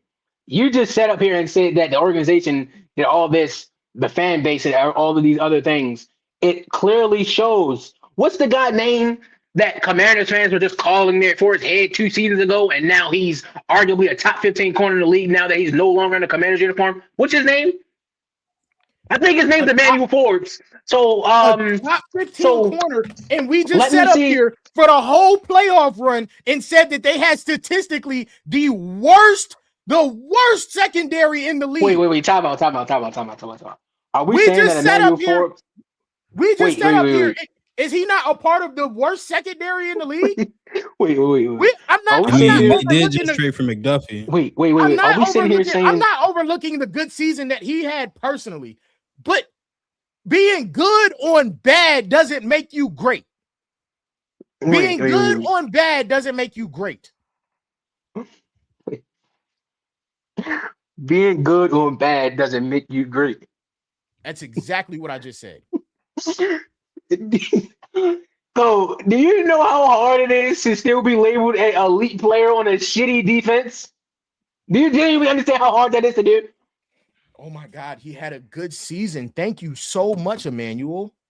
Do you know how hard it is to have a good season on a horrible defense? Genuinely, do you understand how hard that is to do? You played defense before, so you should understand how hard that is. Do you understand how hard it is to be on a terrible defense? I've watched the Cowboys defense play. Have you watched the Cowboys defense play? I understand how hard it is to have a good season. And Michael Parsons every year was doing what? Having elite seasons. And how hard was that to do? Getting double teamed and getting all this attention because the rest of your D-line is terrible and still be able to perform. Uh-huh. And Emmanuel Forbes, as you just said, the worst secondary. Is Emmanuel Forbes a stamped elite cornerback? He's not a stamped elite cornerback. He's on that trajectory after just having it. You're talking dumb. How am I talking dumb when y'all just calling for his head? Is he stamped elite, B? Is he stamped No. elite? Hey, then what are we talking about? We're talking about the fact that he just was on a team that was calling for his head, calling him a bum, and now he's turning into a household name, and he's been gone for less than 2 years. In fairness, when he was with us, he was a bum. And the team, Marshawn Lattimore just got the yard, became a bum. The team. So wait, B. This goes back to the original point that I was just making about the dumb question that you asked. You said, how many things over the past decade have the Commanders asked for and been dead wrong? Have Commanders fans, I should say, asked for and been dead wrong? You just blamed a whole fan base for asking for things and them not going well.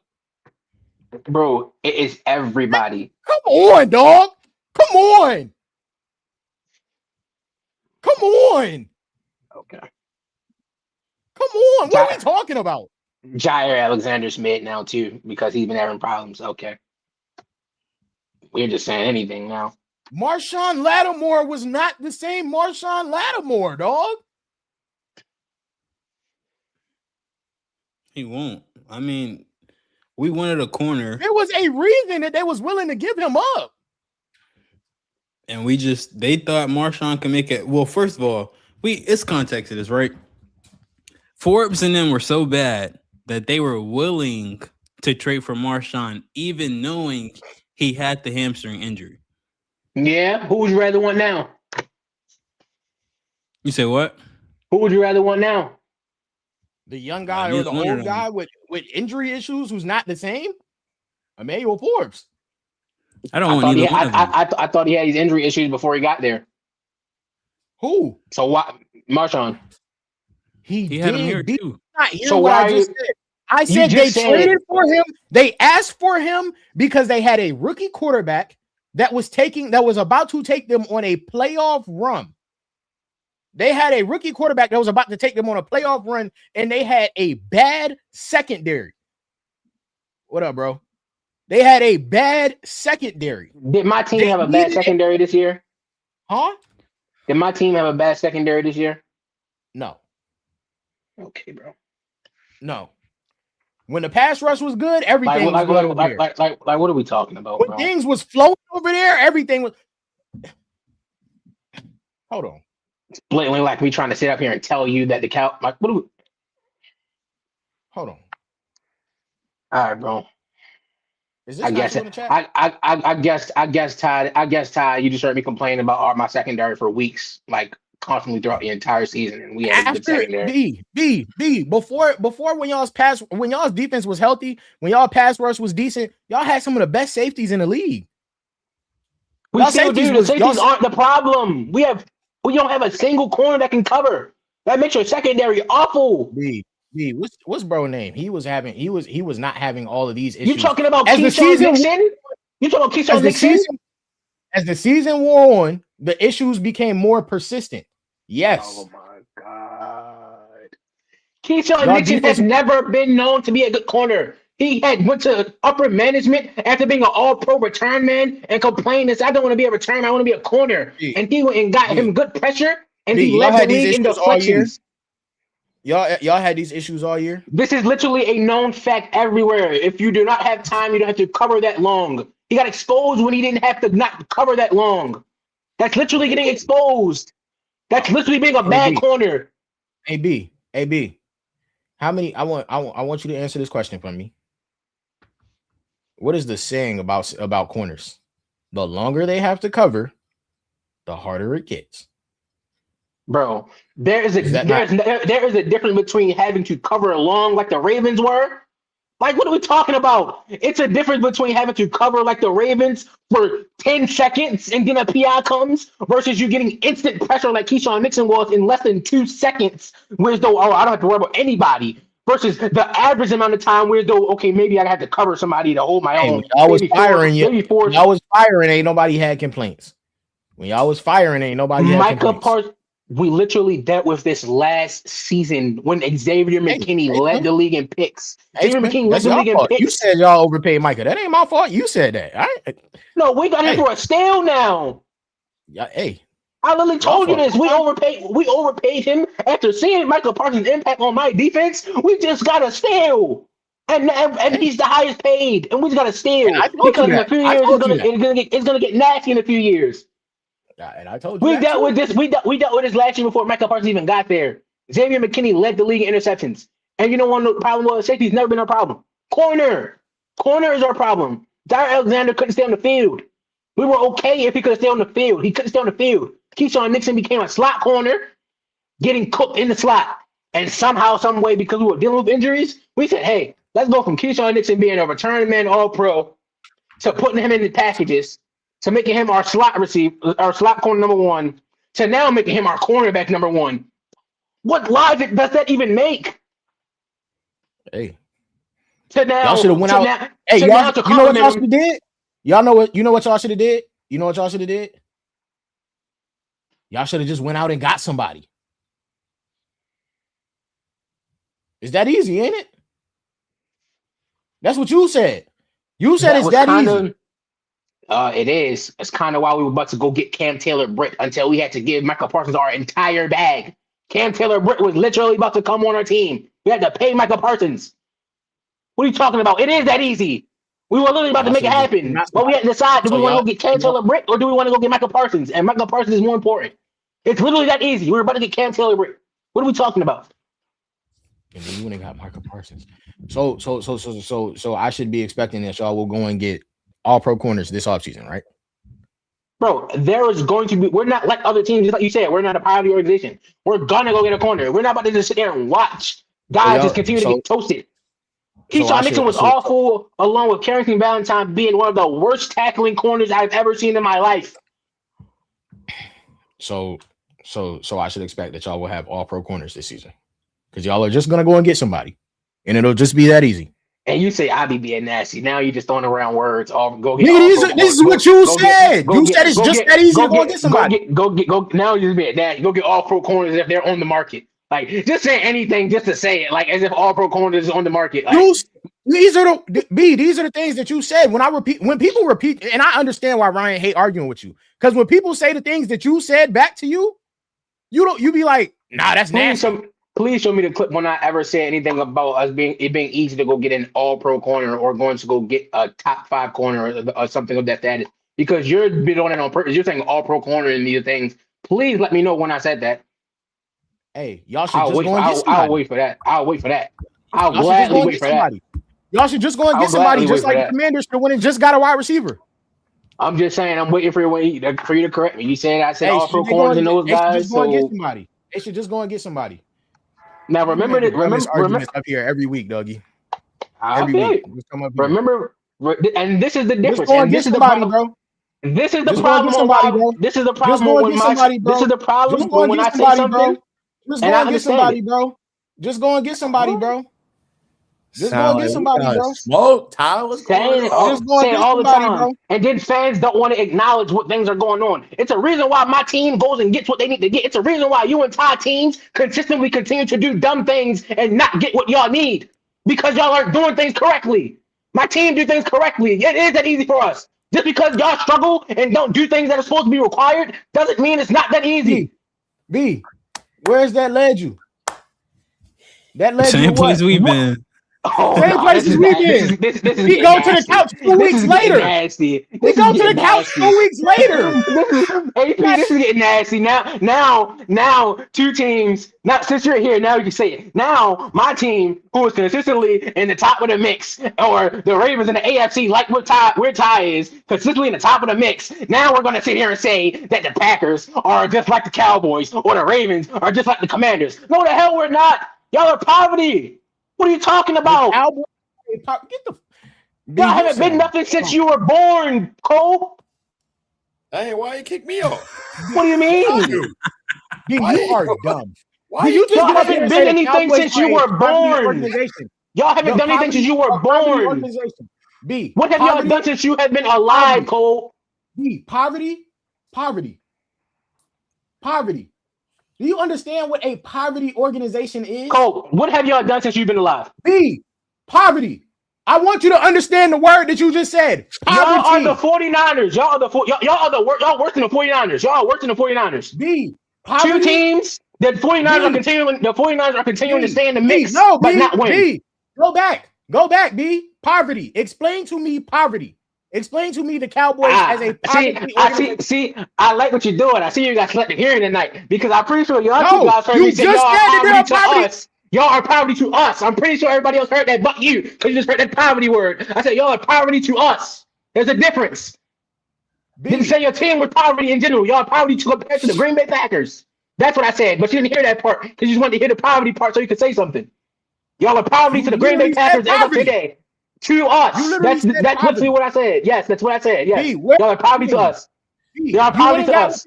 We're gonna look at B, you went and got what you needed. Where is that getting you? How old are you, Cole? 23 years old, B. You and me are both 23 years old. If we go look at the Packers and the Cowboys over the last 23 years, look at their win record, their playoff record, the amount of Super Bowls they have, and everything. Y'all are poverty to us. What is so hard to understand? B, you have one Super Bowl, dog. How many more playoff wins do we have than you in the last 23 years, Cole? B, you have one Super Bowl. So you like, are you okay with going like you making this argument? B, you making this argument as if you the Patriots, dog. You have one Super Bowl. See, this is the thing. This is the thing that no, it's not a thing. You have one Super Bowl. No, this is exactly what it is. And I deal with it all the time. The thing that bad teams like to do is they like to say that you're in the same spot when you're winning playoff games and they're not even making the playoffs. Y'all like to say, yeah, you're not winning a ring. Y'all just getting Super Bowl. Y'all just getting playoff wins and doing nothing with it. This is what bad teams say. Yeah, we're not making the playoffs, but y'all aren't winning any Super Bowls. So y'all just where we are. No, that's not how it works. Nobody that plays sports will ever even utter it out their mouth. If I play for a team that makes the playoffs and we go to the playoffs and your team didn't even smell the playoffs, what makes you think you have the right to come in my DM and say, yeah, y'all trash, y'all right where we at? You can't even speak to me. Y'all suck. B, what are you talking about? B, how many times have we missed the playoffs in the past 10 years? Since Dak Prescott has been in the league since 2016, how many times have we missed the playoffs? You telling me, Cowboys fan, you telling me. Twice. It's actually 3. It's 3. Okay. One of them was this year.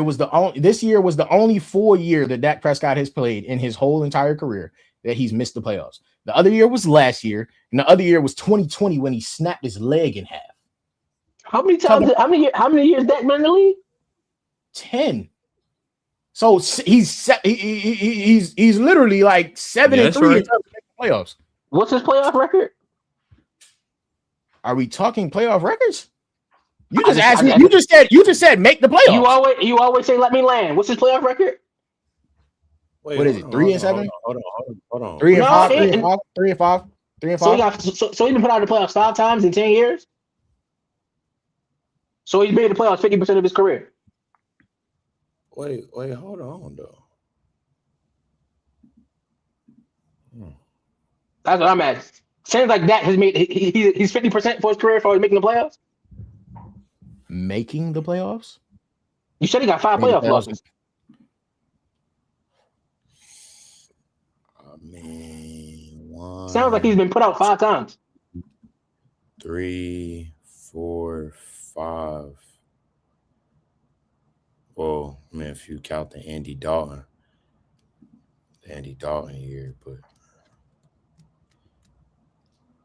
since Dak has been on the Cowboys have missed the playoffs 5 times. I don't know if he played. I was about to say, how many of those was injury related? I'd say they missed it in 2017. He played. They missed it in 2019. He played. So his second year in the league, his third year in the league. How many games did he play in 2019? His second year in the league, his 4th year in the league. The 2020, Andy Dalton played more than him, but they missed the playoffs that year. And then the last 2 years, they have missed the playoffs. And he didn't play last year. Oh, well, he played, but he snapped his hamstring. He tore his hamstring off the bone. So was 2019 the year that he broke his leg? No, 2020 was the year that he broke his leg. Okay. So that goes towards the years that we didn't make the playoffs. So if you just count the years that he's played, he's missed the playoffs 3 times 4 times, unless you don't count last year because of the hamstring. But tore his hamstring off the ball. I don't know how many games he played before that happened. It's like 7. Well, if you don't count last year, then him as a starting cornerback playing full, he's missed the playoffs 3 times. Can I ask you another question, Cole? How many times have the Cowboys and Packers played in the last 23 years in the playoffs? I don't know, B. Tell me. He's 7 for 10 on How about us, look? 7 for 10 on making the playoffs. I said that, right? On making the playoffs. He as healthy. I said that. I said that, right, P? Yeah. I did say that. I just want to be clear that I said that. All right. I will say he has lost. He hasn't made an NFC championship. So, but Packers, the Cowboys being a poverty franchise. He's a dummy, bro. I don't even know why we let him up here, bro. Hold on. Keyword to us. He didn't even say that. And that's the reason P brought it up, because you didn't say that. Now, I'm gonna give you this, because he actually said 2 things. He said the Cowboys were a poverty franchise. And then before that, he did say the Cowboys and the Commanders were poverty franchises compared to the Ravens and the Packers. That was the first thing he said, but then he did say the Cowboys are a poverty franchise. Now,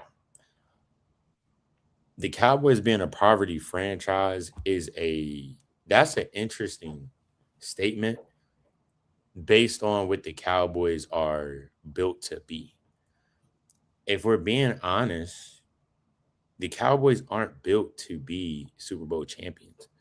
They have never been built to be Super Bowl champions, and that's just the truth of the matter of it.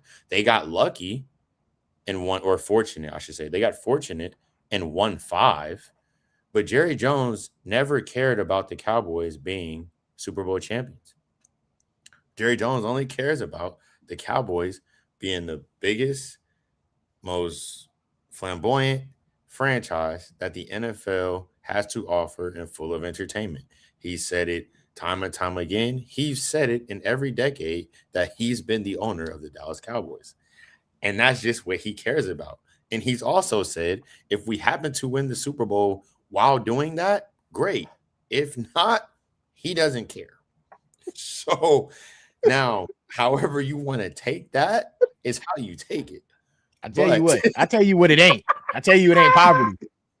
I tell you it ain't poverty. So we're fighting. So we're fighting in a game. The problem is that the Cowboys weren't even a part of this argument. You do what every other nasty football fan in America does. You want to know what you just did? You got mad because I was destroying your arguments, how I have been doing since you got here tonight. And so then all of a sudden, at the end of me destroying your arguments tonight, you decided to say, bro, it ain't just that easy, because if it was just that easy, the Cowboys and Commanders would do it, and they wouldn't be poverty franchises. I didn't get mad. Did I lie? You kept on sitting here making a joke of, is it that easy? And I literally gave you the example of how it's that easy. Because you sounded dumb when you said it was that easy. Okay. Yeah, my team makes it look easy every time. What are we talking about? Make it look easy. What are we talking about? Is that easy? What are we talking about? The argument signing players, signing good players that you need. It started with this nasty Terry McLaurin thing again. And you know how B get with that nasty Terry McLaurin thing again. Yeah. Okay. Anyways, that's how this joint started.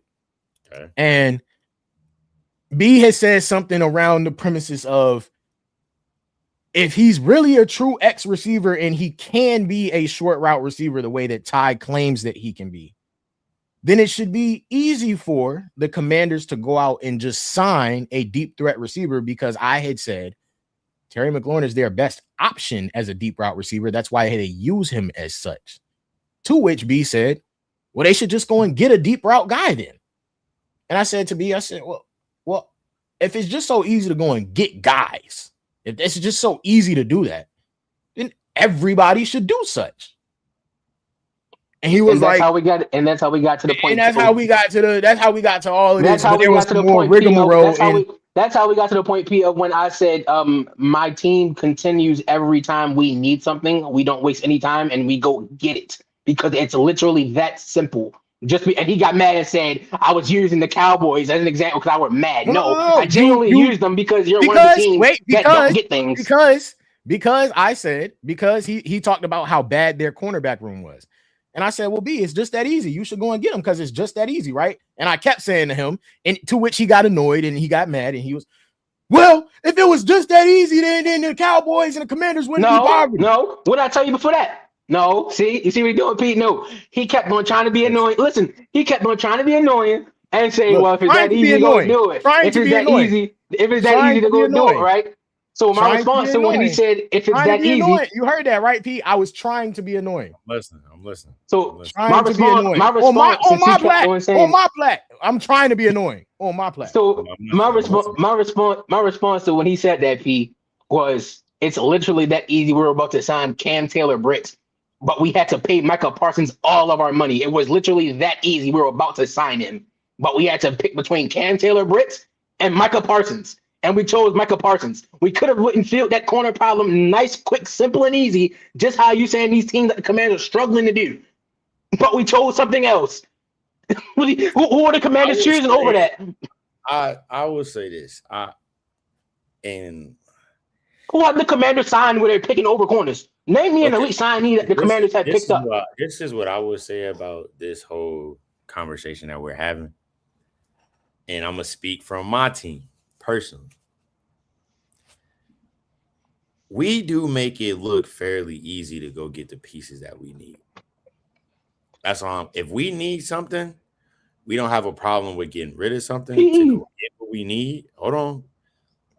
So, and then on top of that, I think it is easy to fix a need, but that doesn't mean that another need won't come up.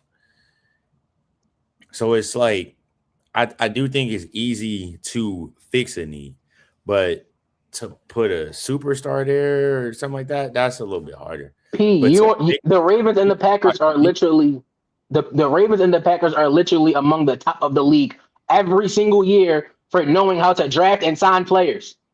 When have the Cowboys or the Commanders ever been known as top teams like the Packers and the Ravens for fulfilling draft needs and signing players consistently? They don't do that as of late.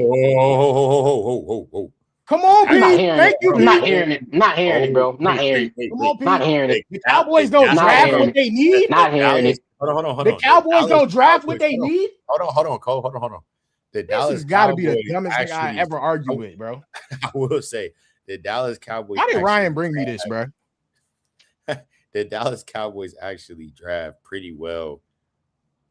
Like, what are we in talking the top about? of the draft? Like, they actually do. Like, their first 4 rounds for the last years on years have been phenomenal picks. Like, what are we doing? So if you're drafting phenomenal picks, go ahead, P. Now, is it drafting what they need? I can't say yes or no to that. But I will say hold on. I'm just saying I can't say yes. I would just say the players that they have drafted have panned out to be really good. But I can't say that's exactly what they need, but they did get a good player. But the Cowboys, again, aren't my team. When I look at my team, well, we needed Kyle Hamilton. We needed a safety, and we went and got Kyle Hamilton. When we needed a linebacker because PQ wasn't getting it done, well, we had to ship some things off, but we went and got it. I got to ask you this question, P. One team that has been known for the last few years drafting very well, above very well early, is the New York Jets. And over the last few years, with them drafting very, very well, the players they've drafted haven't really resulted in the team success that you were looking for. Kind of similar to the Dallas Cowboys, if I would think. Just Cowboys are a little bit higher than the Jets, far as what you're getting in terms of getting some more wins and maybe making the playoffs. Cowboys are a little bit higher than the Jets. My response to that was, saying the Cowboys are a little bit higher than the Jets. So if we look at the last, are you serious, dog? Are you serious? If we look at the The last 5 Cowboys years, are a little bit higher than the Jets. the last 5 years, early rounds, y'all have not drafted better than the Jets. So I don't know That's what you're not what talking you. like. Well, then So clarify what you mean when you speak. if they got those in the last 5 years, and just like the Cowboys, we see, like you said, they've missed the playoffs the last 2 years, and then how many times they missed the playoffs in the last 5 years? Since Dak Prescott has been the quarterback, they've missed a play. Since Dak Prescott has been the franchise quarterback of the Cowboys, they've missed the playoffs 5 times. 2 of those seasons, he had an injury in the season. Okay. Over the last 5 years, how many times have they missed the playoffs? In the last 5, they've missed the playoffs twice. They've missed the playoffs twice in the last 5 years. So, and how many wins do they have in those 5 years? In those 3 other years? They have 1. So, over the last 5 years, you've already had your franchise quarterback and whatever the case may be. Y'all draft good, as you say, early rounds. Y'all draft good, and this isn't resulting in the result that winning football results in. If that's the case, if the players which are one good? is it, B?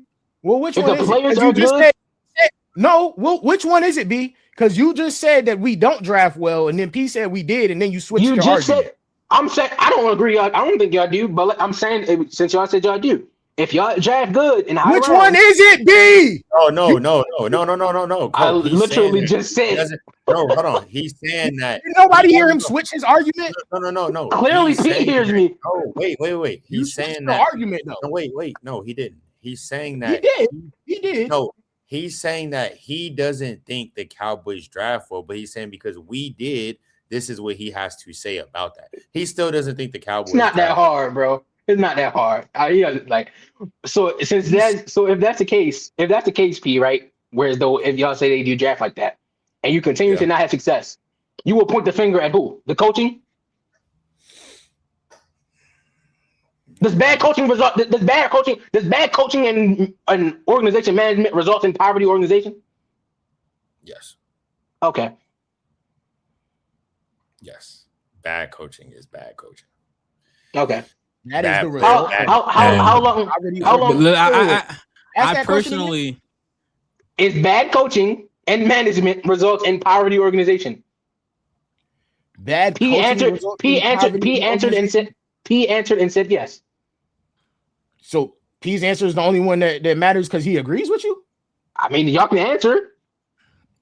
Bad in the terms coaching- of this conversation, I don't think But the bad- Cowboys are a poverty organization. They just who they are. Like they're not a bad franchise. They just They're just bro, who they are. Like you got to think though. Like coming from a team that's truly been a bad franchise, bro.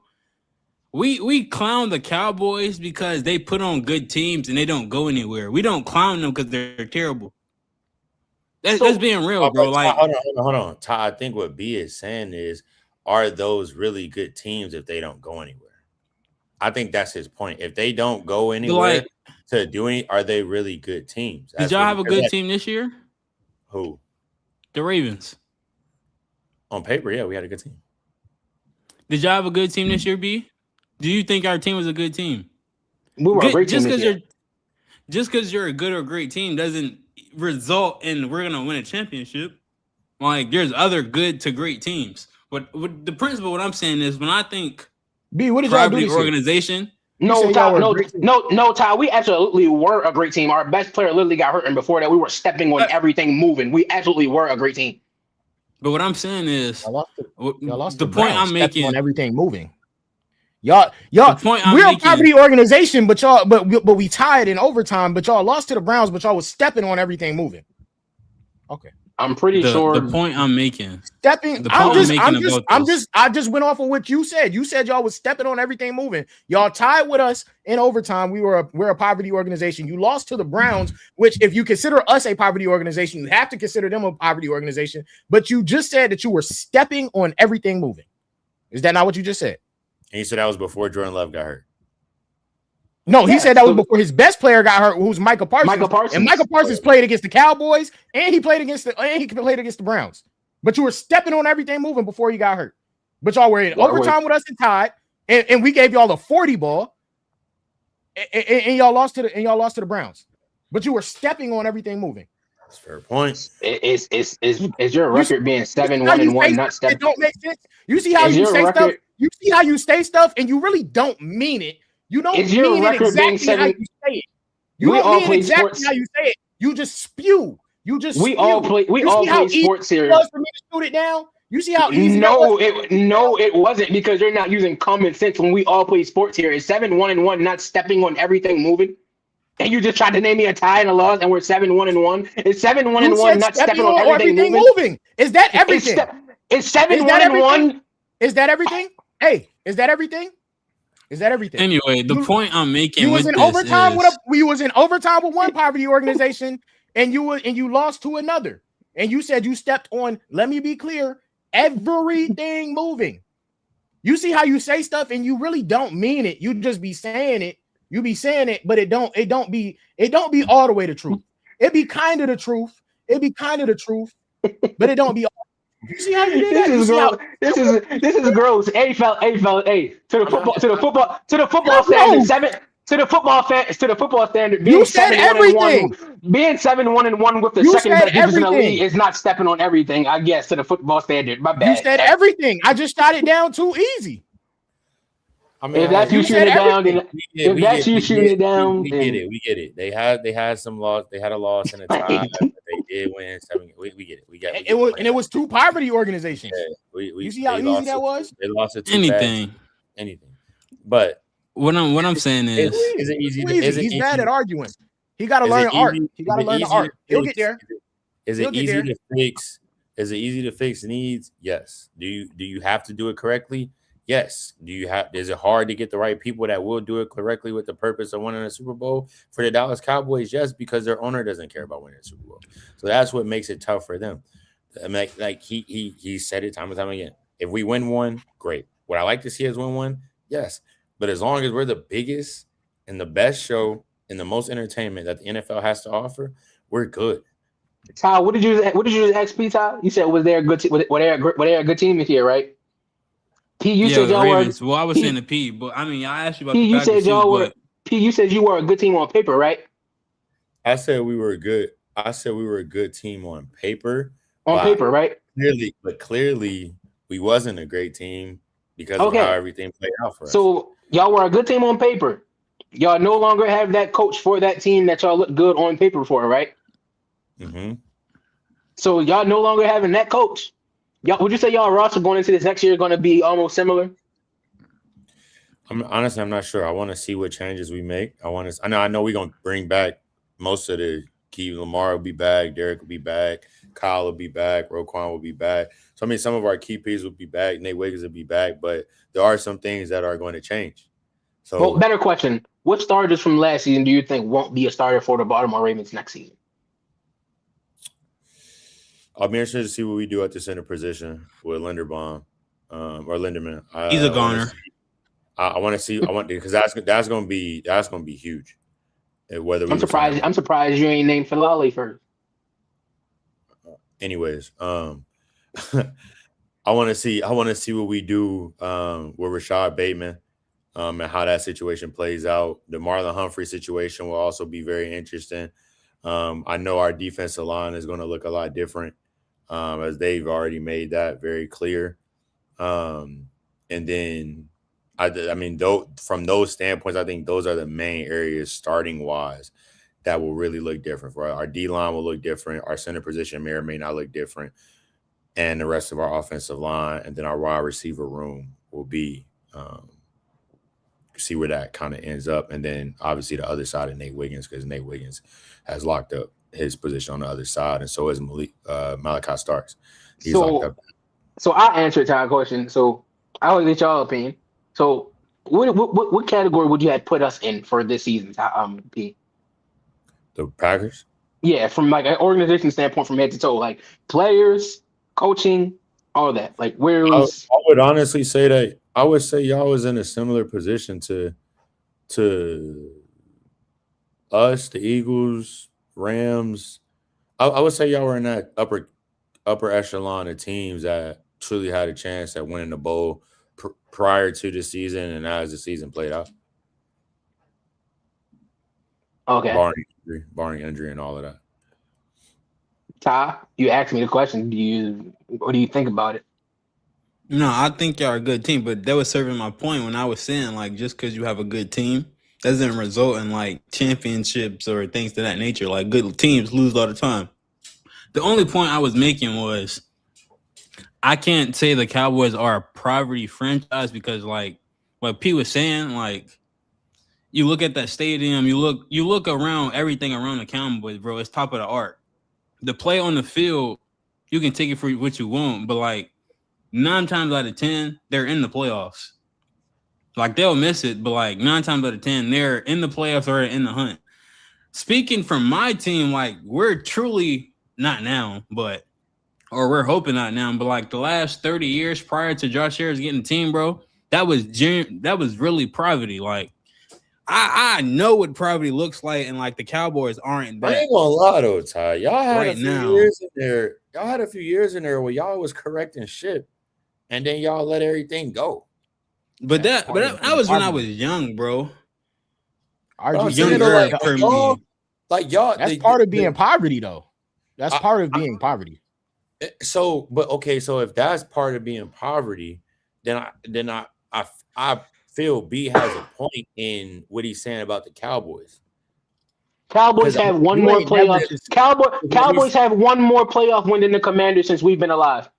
Hold on. But before we get into the wins or loss, whatever, but because when he says poverty, I don't think B is saying poverty in the sense And that's of like the problem. The franchise that the franchise is because in if you can tell me situation. You can because and here's the problem. My main problem with the word poverty is that it's the same problem that I have with the word generational.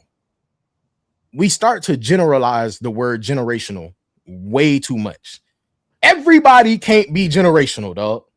Everybody can't be generational. The problem that I have with the word poverty is B's use of the word poverty is a generalized use of a word that we don't generalize. Poverty is the Jets. Poverty is the Browns. Poverty is, by Ty's own account, the Commanders. To generalize the word poverty and try to throw the Cowboys in that, if you want to say the Cowboys are a mid-level team, okay, cool. But to generalize the word poverty in the sense that you can throw the Cowboys in the same realm that you would throw the Browns in the same realm that you would throw the Jets in the same realm that you would throw the Commanders in, is an overgeneralization of a word that we've never generalized. It's a disgusting argument to a point that he said by his own account because I was trying to be annoying. First of all, never in your life again. Second of all, the overgeneralization of a word to be used for sake of argument because I was trying to be annoying doesn't work in the sense that the Cowboys, you can't tell me by any standard that the Cowboys are the same as the Browns in the Jets. That just don't work for me. Nobody would ever say that. Nobody would ever say that. You know why? Other than somebody, shut up, B. I'm not talking to you. Other than somebody who would come over here and try to make an argument because I was trying to be annoying, which is the reason that I said the problem with said argument is the same issue that most American fans use when they argue with the Cowboys fan, is that they just bring the Cowboys in as if that's some sort of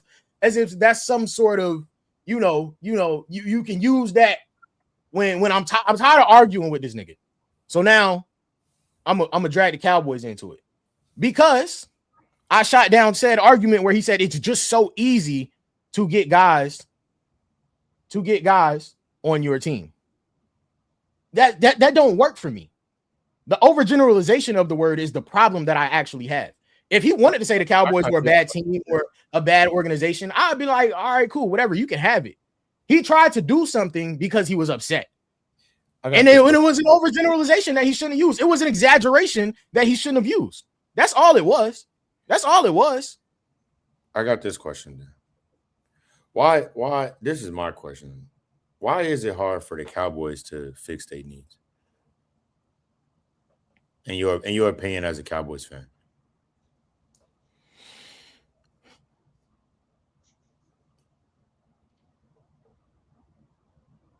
Jerry Jones is the one answer. I was say I got 2 words, and it start with J and J. Yeah, it start with J and J. It's double J up there. And the problem is everything that you said, but it generally boils down to this. If you want to just talk football about it, rather than just paying his players, he does this thing where he does media scrums with his players instead of paying them because he wants to talk. And so then we go through this whole rigmarole every time it's time to pay somebody, like we just did with Micah. And then it's too late. Now, a lot of times players stick around. Dak Prescott, Zeke Elliott, CeeDee Lamb. A lot of times they stick around for it and they put up with it. Micah Parsons is one of the first ones to be like, actually, you know what? I'm not sticking around for this. I'm not putting up with this. Just go ahead and let me up out of here. Trade me. Send me off. And so he did. But then we overpay players. And then we have to do what we just had to do, which is restructure Dak and restructure CD and try to get under the cap. And we have all of these problems going into free agency. And then he doesn't wake up on time for free agency. He sets his alarm clock for 8 o'clock and then he snoozes it and doesn't wake up until 3 o'clock. And then it'd be too late. And then we just trot out there what we have. You know what I'm saying? And then, it all be good. So what I'm hearing, but he just generally doesn't sign player. And I think 2B's argument, he tried to say we don't draft and we don't sign. No, we draft well. We don't sign anything. The Cowboys have the 3rd lowest signing dollars rate of like any team in the league. We don't sign free agents. We don't do that. So what I asked that question because what I'm hearing is it's not. So what I'm hearing is it is easy to fix needs. But for y'all situation, the person that y'all have in place makes it not easy for y'all. But I would generally say it ain't even is it just as easy to fix a need? Because I could ask you why y'all don't have a top tier wide receiver. Although you may say Zay Flowers is a top 8 wide receiver. But generally, most people wouldn't say that. I would say it's easy to fix a need because the Rams just did it today. They needed secondary. They went and got secondary. No problem. How many? I have a problem with that because we all know and I'm gonna use a different sport, but we all know how this thing go with the Lakers. Who's trading players to the Lakers other than Nico Harrison? Other than Nico, who's trading players to the Lakers? I would submit to you that I don't think a lot of people are giving up Trent McDuffie to the Cowboys. I don't think a lot of people are doing that. I don't think so. But the team that did it is the top dog. Well, I mean, as of recency. The team that did it was the top. So it wasn't like You think they'd have sent him to Jerry? Huh? I don't think so. I don't think they would have sent him to Jerry. I think they would have sent him to Jerry. I don't know right? I don't know if Jerry would have asked. That's the other side. That's the other side. But I don't know that they would have sent him to Jerry. If Jerry would have offered what the Rams did, I think they would have sent him to Dallas. And you want to know what the problem is with that? You want to know what the problem is with that? That's a great argument, P. Ask B what he said when we first got on here about that trade. He didn't like the trade necessarily. Because he said that gave more power to the top dog. He said that gave them a whole bunch of draft picks, and because they draft so well, that gave power to said top dog. So maybe things are easy to fix, but it's a give and a take of what you have to do to fix said thing. Can I say something real quick? I think about it like this, though. Did it give more picks to the top dog? Yeah, but the Rams know that the top dog is not going to be the top dog next year. The Rams are trying to win right now. They don't care about year after that. They have the pieces, the vets, and the young players to win next season. So if they win a Super Bowl next season, then picks don't matter. It's just like they had it they're following their method from the first time they won a Super Bowl. Win now, and we'll worry about the rest of that later. AP, so can I ask y'all this question real quick? So it's about similar to where you had said, like, it's not that easy to what y'all were just saying. So in response to that, Like when you said how I responded was out of frustration. It seems as if you responded out of anger because I was talking badly about your team. Because it says poverty. You said about Jerry Jones or whatever the case may be. It says a poverty franchise is defined as a team that has a history of losing, dysfunction, or poor ownership and lack of investment. And they have the Cowboys up here for lack of investment, poor ownership, dysfunctional, persistent failure. Who has that? And it also says Who has that? the Dallas Cowboys. And it also says it tends to be He's saying, what's your resource? tends to be these teams often characterized for high draft picks that fail. I asked you a question. Google. It's Google. AI, Google. These teams are often characterized by high draft picks that fail to turn into success, frequent front office changes, and being cheap approach to team roster building. Everything that I just explained about the Cowboys. But because I said it, and it's your team, and it maybe hit a nerve. Like I said, your team was a poverty team.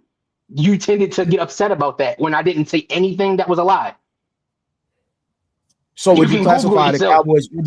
So the Cowboys are the same as the Browns and the Jets.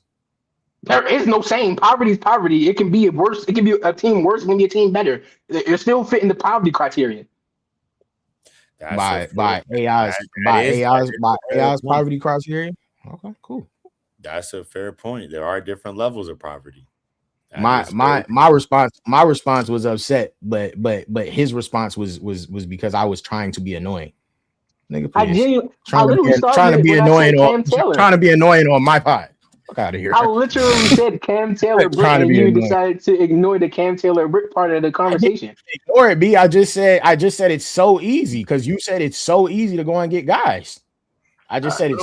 I really don't. I really don't think it's that hard to go fix needs, but you gotta have. It must be. You gotta have the personnel to do so. I can politic and say it's not per se. It's not hard to adjust the knee. It's hard to adjust it correctly. So it took all of this after I just got all this for saying it was easy for us to gradually say it's not hard. It's fairly easy. No. What I'm saying is, like, if we need a corner, I can sign any corner, and that's technically me addressing that need.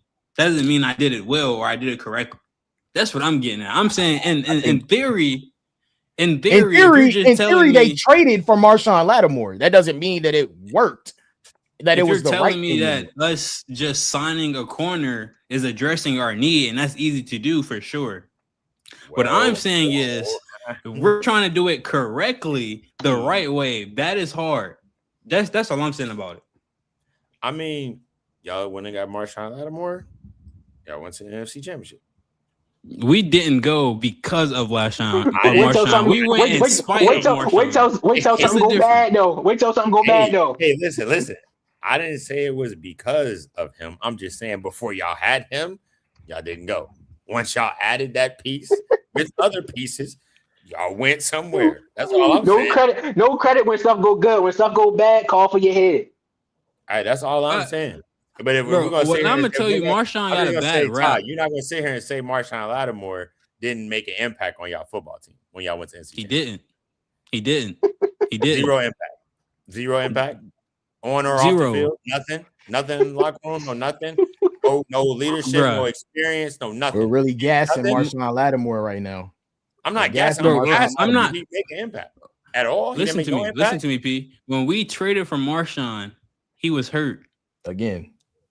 He was hurt when we traded for him. So when we got him, he didn't play the first 2-3 games. We're already deep in the season. No impact. He gets on the field. He's not what we think he is because he's already hurt. Again, no impact. Him being here, okay, you want to say he had a little impact because he stepped on the field, and it's like, okay, Marshawn's on that side.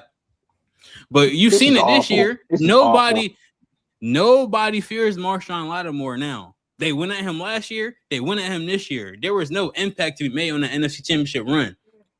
The impact for us was the quarterback. Jaden Daniels was the ignition for that deep playoff run. The defense wasn't good. They just got bailed out because the offense was prolific last year. And the defense could force turnovers here and there. But we wasn't a group last year. We wasn't a group this year. Marshawn, in 2020, last year, I'd have been like, the trade is cool. And I said the trade is cool because like what we were putting out there at the moment was not better than Marshawn Lattimore, whether he was healthy or not. But we got the Marshawn Lattimore experience. It's the reason why we released him. I'm just saying, like, if the impact was there, like you're saying, they would have gave him another try. It wasn't there. It just didn't work out. But I'm just saying, AJ Brown went 6 for 80. AJ Brown was 6 for 96 and a tud on his dome. Hey Todd, can I ask you a question about that Commanders thing? For sure. When did Marshawn? What week did Marshawn get you on 2024? No, it was. I want to say probably like November. Let me see. Why'd y'all bring him back for this year?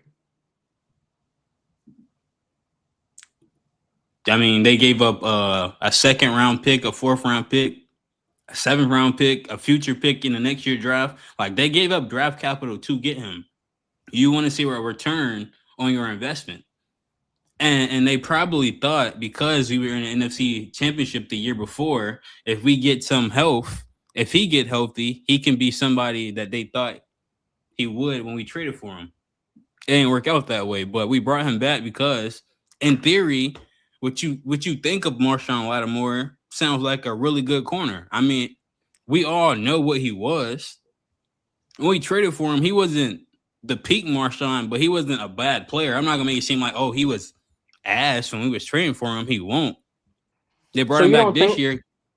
So you don't think that partial reason why y'all kept Marshawn Lattimore for the 2025 season was because y'all were winning football games and it was nothing to look at to point the finger because y'all didn't have a bad year. Y'all had a very successful year. So whereas though now that y'all had a bad year and there's some people to point the finger at, okay, now Marshawn Lattimore is a guy we can look at. Let's get him out of here because we had a bad season versus the season before when we had a good year. I think everybody tell you last year he still wasn't living up to the hype per se, not to what we traded to get him. Like Marshawn, like I said, in theory, I know why we traded for Marshawn. I'm not mad that they traded for him. It just didn't work out. Sometimes that happens, but it is what it is. I'm not saying that. I'm just saying that Marshawn, like the idea of Marshawn was better than the actual player. That's what I'm getting at for us. Like when we traded for him, it was like, man, we can get we in the vision, like we say, with AJ Brown, Devontae Smith, CeeDee Lamb. At that point, and we looking to make a deep playoff run. We want somebody that can check up with those top guys. We definitely didn't have that when we were trotting out Emmanuel Forbes, Michael Davis, stuff like that. So, like in theory, when you Benjamin St. Juice, when you looking at that product and you see Marshawn Lattimore and what he's been, you're gonna make that trade 100% of the time. But he just wasn't what they thought he was. That's one of the names you missed too, P. That's one of the names you missed too, P. It was my response when they got Lattimore was I even said Forbes was horrible on the Commanders. So I said that Emmanuel Forbes was terrible on the Commanders in 2023, and as soon as he leave, he finds a home where as though he's becoming a household name. As soon as he leave the Commanders, and the Commanders bring in a household name, and he slowly deteriorates when he gets to the roster. Make it make sense. My counterpoint to that, like he had an insanity run. He was good for points in a year. He wasn't good all year. Bro, if and to the point, bro, if he was as good as you think he was, they wouldn't have traded for Trent McDuffie. That's just the bottom line, bro. Yeah. It's a reason why they went and got him. I can assure you that they didn't trade him for that reason. They traded him because there's a 5'9" corner on the other side that's supposed to be a slot. That's why they traded for him. Kobe Durant is a slot corner that's 5'9" playing on the boundary. What do we mean? Emmanuel Forbes, he was that good. He can't be the only guy on the field. They have a slot corner on the other side. That outside is 5'9". When the Rams lost to the Panthers, who got scored on? And not just scored on. Oh my God. I'm just saying, like, I'm not saying he played terrible this year. Forbes didn't. But we're making it seem like he was elite all year. That's not the case. He was elite for a stretch of games. Did you just And use? towards the Did end of you the just bring year, up? Did you just try to use him giving up a touchdown in the end of a game as to the bro, reason that's not. why? He got cooked that whole entire game. It just wasn't. I just bring that play up because that's what everybody's gonna remember. But like that entire game, he was getting cooked. We not gonna have revisionist history, bro. He was getting cooked that I entire could have game. sworn that haven't nobody been letting Derek I got Stingley, the this first question. team I got this All Pro, question. hear I the got this end of question. what Butte did to him. I got this question because Cole just said the same thing, kind of with Marshawn. How many other bad games did Emmanuel Forbes have? I said the same. What I said the same thing about? Because you said the AJ Brown game on Marshawn Lattimore, and he brought up That was the game that lost him the playoffs. No, it was that, but I know that. But you started like, and I didn't bring up a play. I bring up the whole game. He gave him 6 for 96 in the time. Right, but that's why I brought up games, not just one play, because that's what you had said. But like, how many bad games did Emmanuel Forbes have? They played 17. I'm gonna give you about 6. So he had 6 bad games. Top of my head. And then he went off for the other 11. Played well for sure.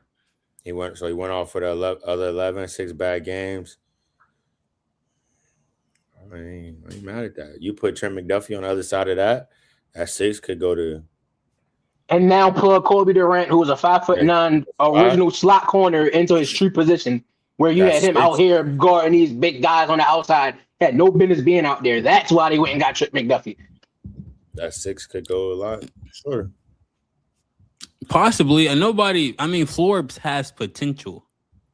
But like we like you just said, the Rams are ready to win now. I can't bet on potential if I'm trying to maximize my Super Bowl window now. McDuffie is proven. Forbes is a question mark. They probably rode into next year with him. I think they think he more than potential though, but I think they believe he needed a counterpart. Like every other, and that might be true. That might be true. Corner, every other corner needs a counterpart. Everyone. Hold on, Ty. I can't hear P. I'll be back. You look at, He said you can't hear you. You look at all the great corners. Revis, look who he had on the other side. Dion, I get what you're saying. He had on the other side. I get what you're saying. It's like all these guys every corner needs something over there. They even Patrick Surtain.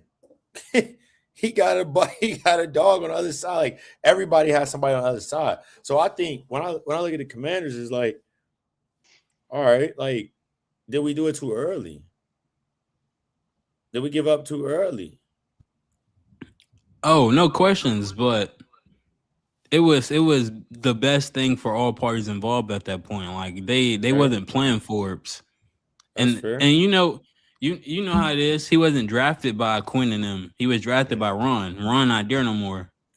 They have no ties to Emmanuel Forbes. And it's the best thing. It was the best thing for him. And like I said, I still have faith in Forbes to be a good corner. I just don't think he's as good as everybody think he is at the moment. But he show you flashes and potential this year. If he can build on that, and he show me something more next year, and they got Trent McDuffie, and we talking about a real tandem.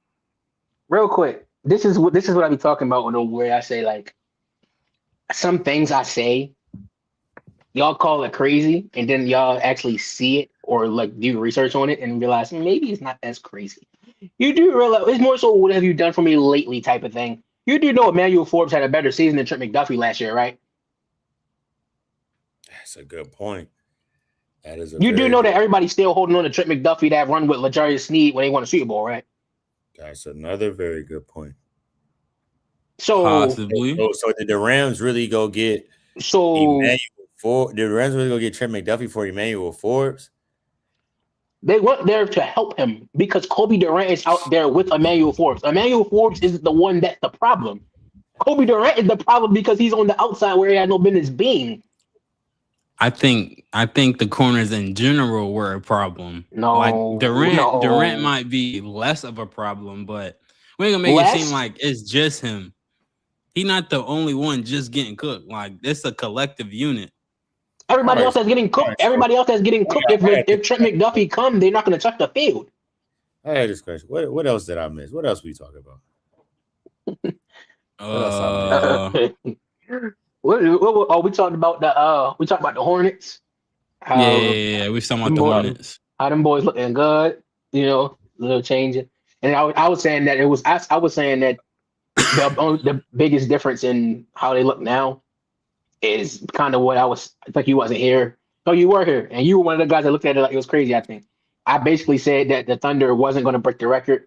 This was before they lost to the Spurs, all them games, and I said it was an effort thing. The Thunder, in my opinion, aren't way better than everybody. Like, to me, it's just an effort thing, and when teams match their effort and everything, it's a few teams that can compete with them, basically. And the Hornets, the biggest difference that we're seeing is the effort thing, like taking pride in defense and everything, because they already have offensive-minded guys. So, like, they take pride on the other side of the ball. Everything's coming together like it is now. And just like the Thunder, where we see the Spurs, whatever the case may be, like, we see there's a few teams that look better than the Thunder when they match their energy and play with passion against them. Like, that's why I said I've been saying, and I got called crazy a few times over the past few months when I said I don't think the Thunder is the best team in the league, in my opinion. They just have, like, very good chemistry, and they were outplaying everybody from a heart standpoint, like hustling and everything. And everybody got tired of it, and now it's starting to show, on those nights where they play some other high-level teams. I mean, yeah, We also talked about the Celtics, but go ahead. I just think the Thunder ain't the only young team. They're not the only young team that's ready to go no more. Like, last year they were, this year they're not. I say the Spurs was the best team like 3 weeks into the season. That's fair. You know what I'm saying? I want to say this though, because I probably won't say this when my dog come back. So I'm gonna say it while I can. Anthony Edwards. I want to say Jalen Brunson is terrible, bro. Oh my god. Underside. I agree. Kobe, I agree with that. Yeah, I don't like his game. I want to say this. I want to say this. Anthony Edwards is the best player in the NBA. Come on, LP. Come on, LP. Anthony Edwards is the best player in the NBA until Jason Tatum returns. I do got something I got to say about Jason Tatum, though, and I really hate that I be making me sound like this about Tatum, right? So I've had this conversation many of times. I believe Jason Tatum could easily be the best player in the league, but he tends to, like, I know he's a good shooter and everything. I feel as though he overshoots the three. Like, for a guy like Tatum can get to the rim. Like Tatum can get to the rim whenever he want. He gets to his spots whenever he want when I watch him play. And it's like he'll generally go 1 for 7 and continue to lace threes versus getting. I just was like, let me know about I don't know. I think he could easily be the best player in the league. He just shoots them threes. Bro, he's shooting threes because he worked on that. I understand that, but like KD always say, listen to me, bro. If he's taking the shot, he work on that, son. Like, it ain't about it's the system that they run. Yeah, they get them up. They need minimum 30, 35 a night minimum. That's minimum. I'm not saying that. I'm saying more like Kevin Durant. Like, I say, if his shot not fall and get closer, like, then work your way back out like that. Like, Tatum will generally go 1 for 8 and continue shooting. I don't have to do that. Okay, I went 1 for 7. I can finish this game 7 for 19. So how many games did you see where the 3 wasn't falling, where they just shot themselves out of the game? It's like they're banking on these falling. They live by the 3. That's terrible, bro. By the 3. You can say it's terrible, but they won an NBA championship doing it. I know. I just I get viewed as a hater for Tatum when, like I say, like I think he could easily be the best player in the league, but he settles. I gotta say about the Hornets though, bro. It is March 4th. Nobody in the league that's a top dog care about basketball right now. Except for them, they're making their way in the conversation. The Hornets are gonna. When was All-Star Weekend? Somebody let me know. What was it? Huh? 3 weeks ago, I think. 3 weeks ago. The Hornets will be good for the next week and a half. and then Crazy. the guys gonna start to wake back up. Everybody gonna start to get back in their groove. Like some of these dudes still coming back from Cancun, bro. Can I say something? Can I say something to you real quick, P? Well, all of y'all really. He said they letting that Don Julio wear off. That's crazy. Just before I get out, just before we get out of here, I want to say something to y'all real quick. Ty, all y'all real quick. I just got a tweet from this guy I follow for a long time now, insider for the Packers and whatnot. The Packers are currently heavily monitoring Cam Taylor-Britt as a trade candidate at the deadline, with the Packers being interested back then last season and currently being the favorite, highly interested as well at the moment. So this is, and I just hate this argument because if the Cowboys going to get Devin Bush to be a part of their linebacker core, and then they go and draft really well again, and then they go and lose. Do that mean they didn't address the need? Like, I ain't gonna lie, the Packers trash, Commanders trash, and the Cowboys trash. Like, why are we What you was about to say, P? What you was about to say, P? Did we got to keep 3 cut tonight? Yeah, I want to go back to this Anthony Edwards best We can do NBA one. player We can right do now. one. I love it. I love Is it. this American player or like in general? Anthony Edwards is the best player in the NBA right now. American, domestic or international. I don't like Anthony Edwards this year is the best basketball player in the NBA Association, in the National Basketball Association, that is in the United States of America. That? Anthony Edwards is the best player in the league right now. Who better right now? Better than who? Anthony Edwards? Nobody. Nobody. I was asking Tyler. Just want to fight it. Nobody. I'm not disagreeing because like he's on a crazy run right now. He's the MVP this year. I can't go that far. And the person behind him, that far. And the person behind him is Jaylen Brown. If anything, Brown should be one. I ain't gonna lie, respectfully, bro. I can't put at the moment. I'm sorry, I can't put Jaylen Brown.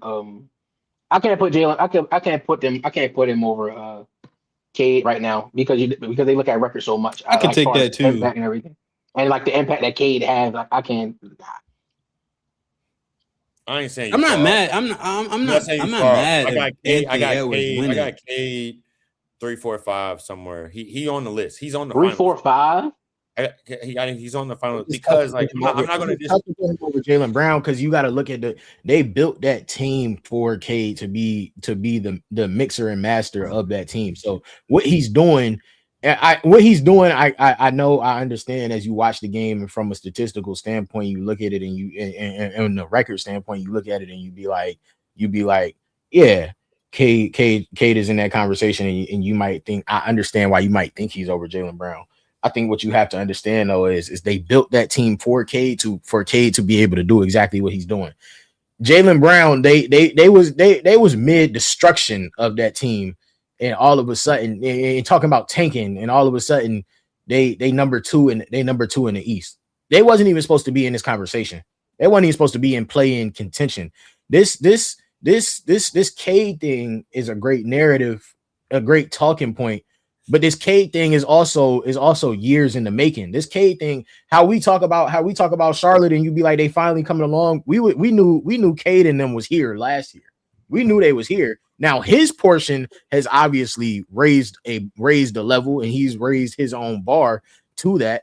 But to that same point, you ain't had Jaylen Brown even being in this conversation. So for that, he gets some extra style points. You ain't had that team being in this conversation. So for that, he gets some extra style points. When you go back to valuable player and the key word being valuable, you can't tell me that you almost really can't tell me that there's a player in the league more valuable right now than Jaylen Brown. But when you add what Anthony Edwards is doing, you know what I'm saying, on his side of things and where they are in the West and all of that, with that loaded West, what we all know that West is, then you gotta like, okay.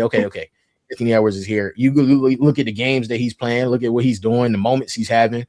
Anthony Edwards fits the bill for the MVP. But when you talk about Jaylen Brown, there's probably not a player over him outside of Anthony Edwards. He just told his coach, "Don't you tell me to pass the ball. You don't want me to pass the ball." All right. What's the key 3 cut 5 before we get up out of there? So keep 3 cut. Are we doing the whole 9? Is it a whole 9? It's a whole 9. Do the whole thing. Whatever we got. I want to do the whole whatever we got. Let's roll. It's 9 on here. You got to keep 3. Keep 3 cut 9 sports events. I seen this earlier. That's right. That's right. I want to do this. Don't be nasty. Y'all ready? What's the addition? Sports events. Sports events. That's different. I ain't never heard that. It ain't no players. It's sporting events. Like Let's get it. Greatest sporting events. And I guess it's your list, but you cut some of these, and you're gonna have some European fans coming out to cut. Like, are you serious? Like, some of these joints gonna get crazy. Yeah. So before we just to clarify, so before we start, are we going off of like what we like, or like what we just think the entire unit world is like? We going off of what you want to keep versus what you don't want to keep. Because there's a difference between my favorite sport is versus what I know is the most popular sport. Or what's the best sport. Your favorite sport, keep it. If it ain't, cut it. It's a difference between fan and logic, though. That's what I'm saying. Are we logical here or fans here? The heat for what you cut. Run the list, man. Run the list. Run the list. Starting off strong. Keep 3 cut 9 sporting events. March Madness. Oh, that's a keep. That's an automatic keep. That's not even a question. That's an automatic keep. Easy. That's it. That's a must keep. Yeah, keep. Man, that ain't going nowhere from me. Like, that's a keep. I got no say at that point. NBA playoffs. Cut. Okay. WNBA playoffs. Cut. Let them girls though. Cut. P dead wrong too for that response. Cut. They playoffs better than the NBA. P just talked himself. P just talked himself out of a job. That's cool. Stanley Cup playoffs. Ooh.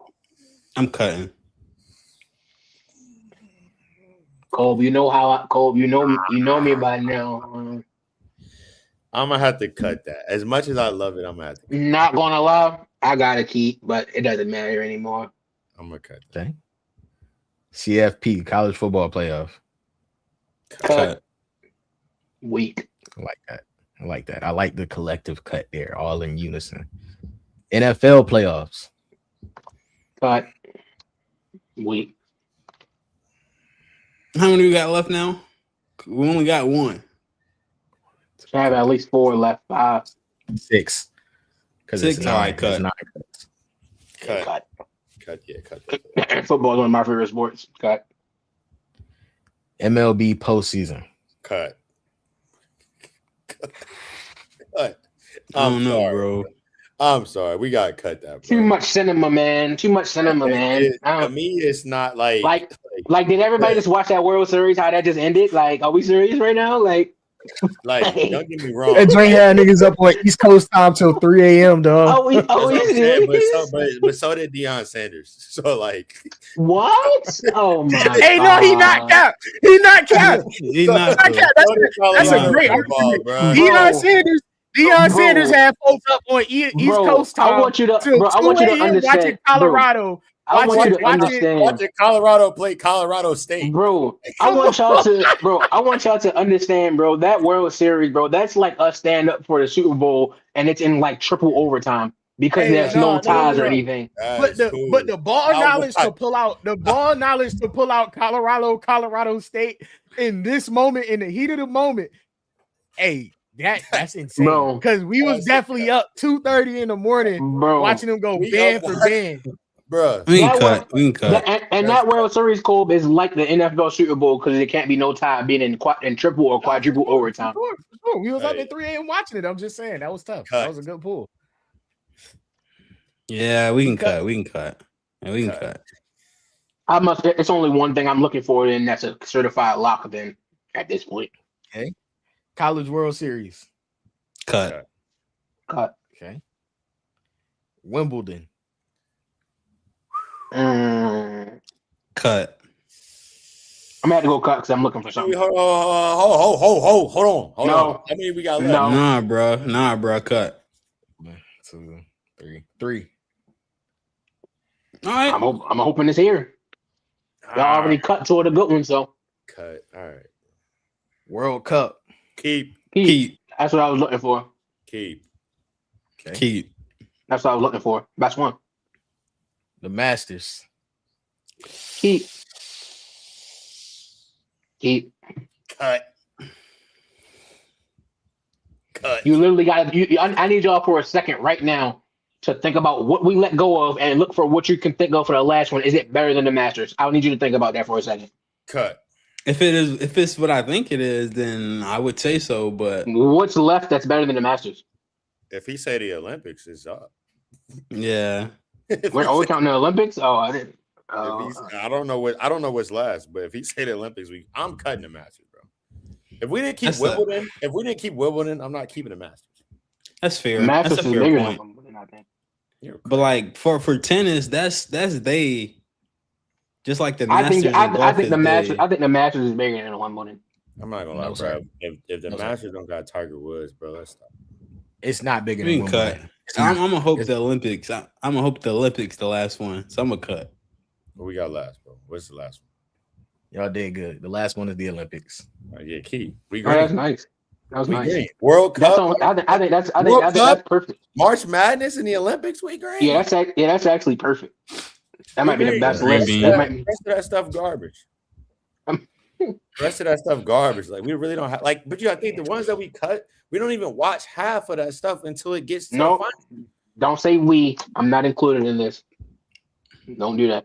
B. Don't do that. Cole can vouch for you. Was one of the sports I watched the most. Don't do that.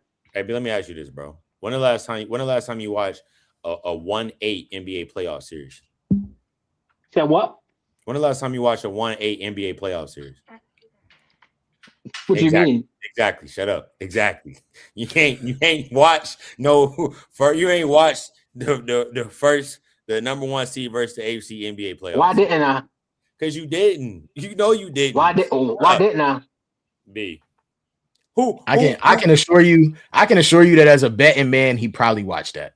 He probably Why watched didn't it. I? No, If we don't watch for nothing else, if we don't, and you wouldn't understand this because you don't know me. you physically no. Let me understand. I don't disagree about to say. I don't disagree with what you're about to say. I'm saying he didn't watch it. I'm not saying he didn't watch his bet. I'm saying I watch games when I and especially when playoff time roll around because the bets get even shorter because the slate is only 3 games going on. It's only 3 games going on. I gotta watch them because I can only pick with so many players happening. It's only with so many players on the court at one time. I gotta watch. I don't got no choice. But I'm not a betting man, so I don't understand that logic. I want to say this to you. I want to say this to you. He didn't say nothing about betting. He just said Jalen Brunson trash. But I want to say this because I asked him why he said Jalen Brunson was trash. I didn't say nothing about betting either. I just asked him why. No. Because he went out there and had 16 and he only had like 3 points at the half. That was crazy. That was crazy. AP. I gotta tell you though. I'm not a betting man. I felt like they should have. I felt like they should have beat the Thunder tonight. Wednesday, huh? Jalen Brunson have played 50 some days this year. But on March 4th, trash. But AP, I'm telling you this from a person that Cole can vouch. I'm telling you as a person, I'll faithfully watch NHL. Stop putting me in that, bro. Stop putting me in that because I don't know why you watch the games. I'm just saying I think. Bro, I got into hockey like 2 years ago. I actually watched NHL games. I watched NHL, but I'm gonna sit here and tell you, you ain't watched no Masters, you ain't watched no Wimbledon. I can tell you what I didn't watch. I didn't watch the Masters. I didn't watch Wimbledon. And if you can rename any of the other ones, they probably the only things that I didn't watch on there. And that just depends on the person that's in Wimbledon. I know you ain't watched no 4 or 5 of the MLB playoff series. I know you ain't watched that. I know you didn't. You can't even tell me who the 4 or 5 matchup was. Wait, what? Year on both sides. Tell me who was it? You watched it. Tell me who was it? Wait, hold on. Wait. No. P. You know you're talking to a person that only played baseball, right?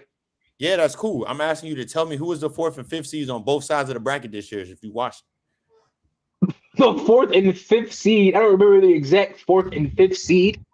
I know the Guardians. I know every single matchup that happened. You're not going to but sit here and try to tell me, let me know the exact number. I'm just I know exactly everything that happened.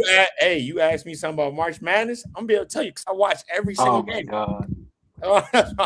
My apologies that when you watch March Madness that they don't have their ranking dead next to their name as they're watching the game. My bad. That MLB don't do that.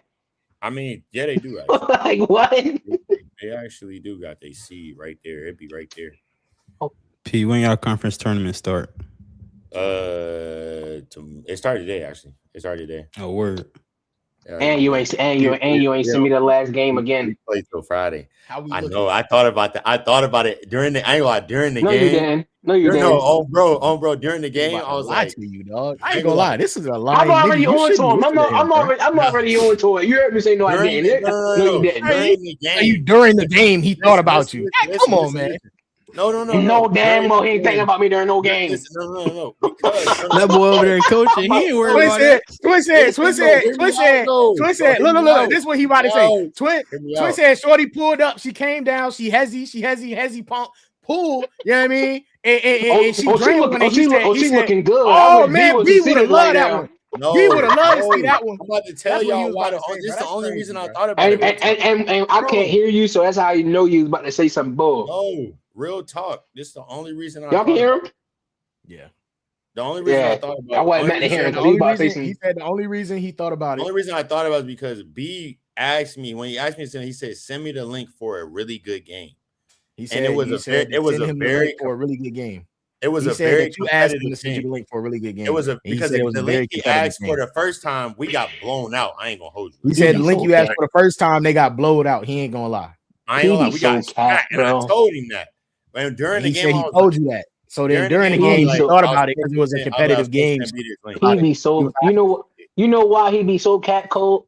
Because I just talked to him about 6 days ago, and when I talked to him before he was going to sleep, he said that he had a game the next day. He said he was going to send it to me that night so he didn't forget the next day. And I didn't. But hold on. Hey, watch this though. Hey, Cole, watch this though. Be terrible. He gonna forget something. Hold on, Cole. He gonna forget something. Cole, watch this. Ask B, did he text me like he said he was going to? He said, ask B, did he text me like he said he was going to? Because I told him to text me. And this is what he's saying. His memory must be that bad, but I'll give you the benefit of that doubt because you got a lot going on. You told me to text you the first game about a month and a half ago. We talked 6 days ago. We were just on the phone. You said, you know what, I'm going to send it to you but right now, and since it's nighttime before the next day. I ain't even had to text him. He said, I'm going to send this to you real quick. He ain't text me tonight because we play tomorrow. We got the best team in the conference. He's cat. He is so cat. He's saying you ain't text him. Hey, look, he didn't tell me to, but it's cool. I'm on to him. I see what you was talking about when you say he lying. I'm on to him now. Ain't nothing. Hey, he be lying, bro. He be lying. Yeah, listen, this is what I'm gonna tell you about P, bro. P gonna lie to you a little bit. He gonna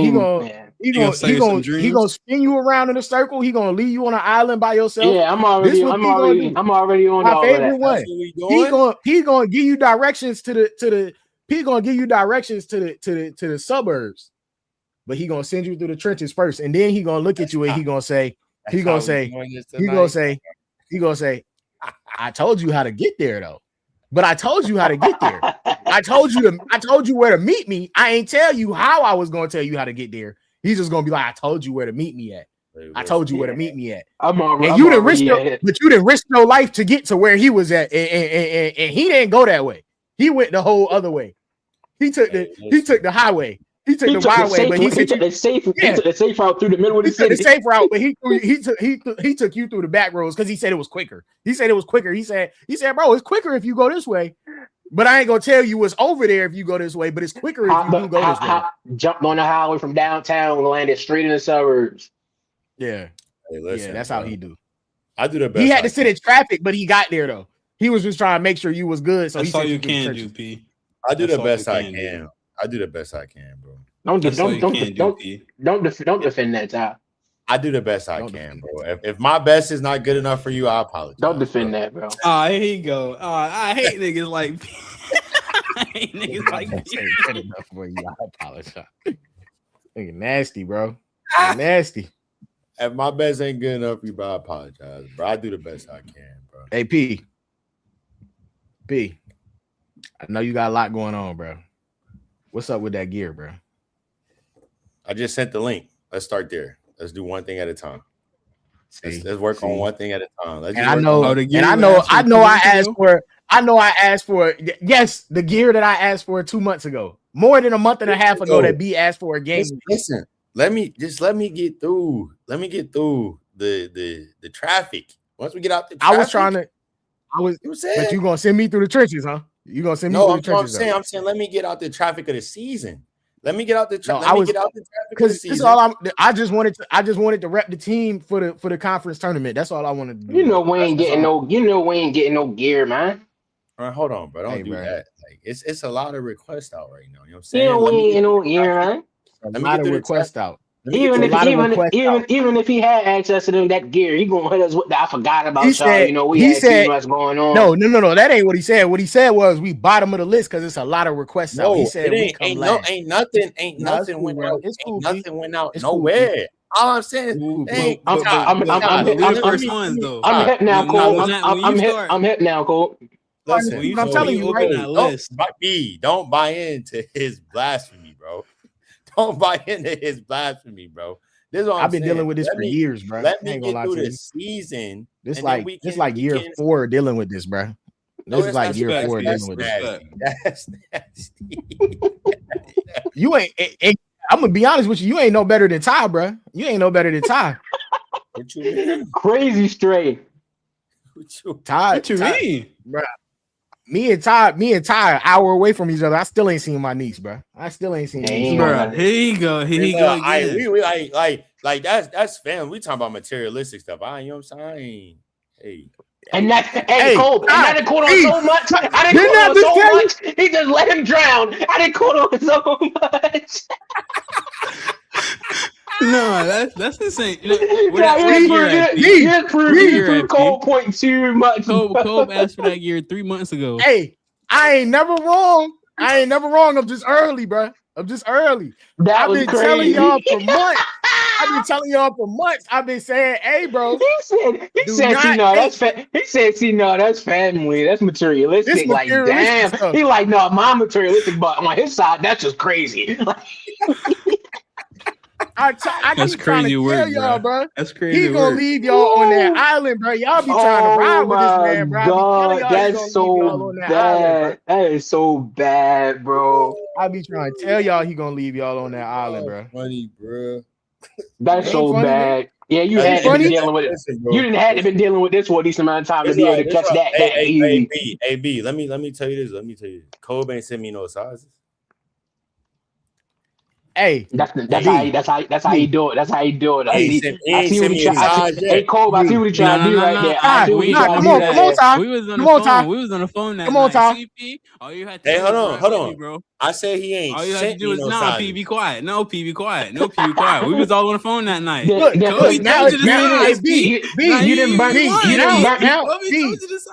you don't want. Now he don't want to be on P side no more. You didn't burn your bridge that quick. I'm just saying. Now he don't want to be on P side no more. He ain't sent me no sizes. He told me something. He ain't sent me. You don't got no memory now. How memory don't work. It's a lot moving and shaking. You know what I'm saying? But if you got practice, you got workouts, you got treatment. Hey, I can tell you this though. Jay and Ty Cole. I can tell you this. I bet him saying that as an excuse. I bet all of us up here can probably guess everybody's size. Come on, bro. Come on, bro. What you think I wear, bro? Bro? Hey, B. B so crazy.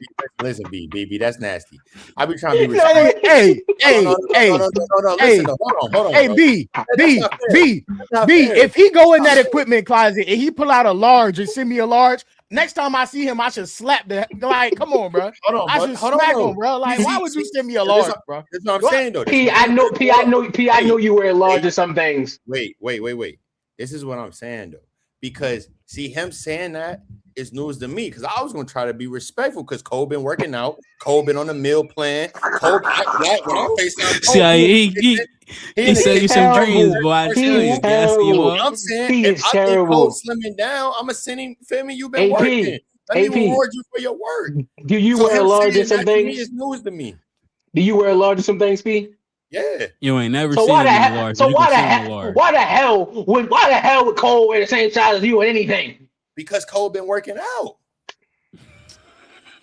Cole been in the gym. Yeah, He been meal he prepping. full of shit. Yeah, no, Man, he you full gotta of watch shit. Speed. Yeah, no, he full of shit. Yeah, gotta he watch full of Speed. shit. Cole, Yeah, am I watch. lying? He You ain't full been of in the shit. gym?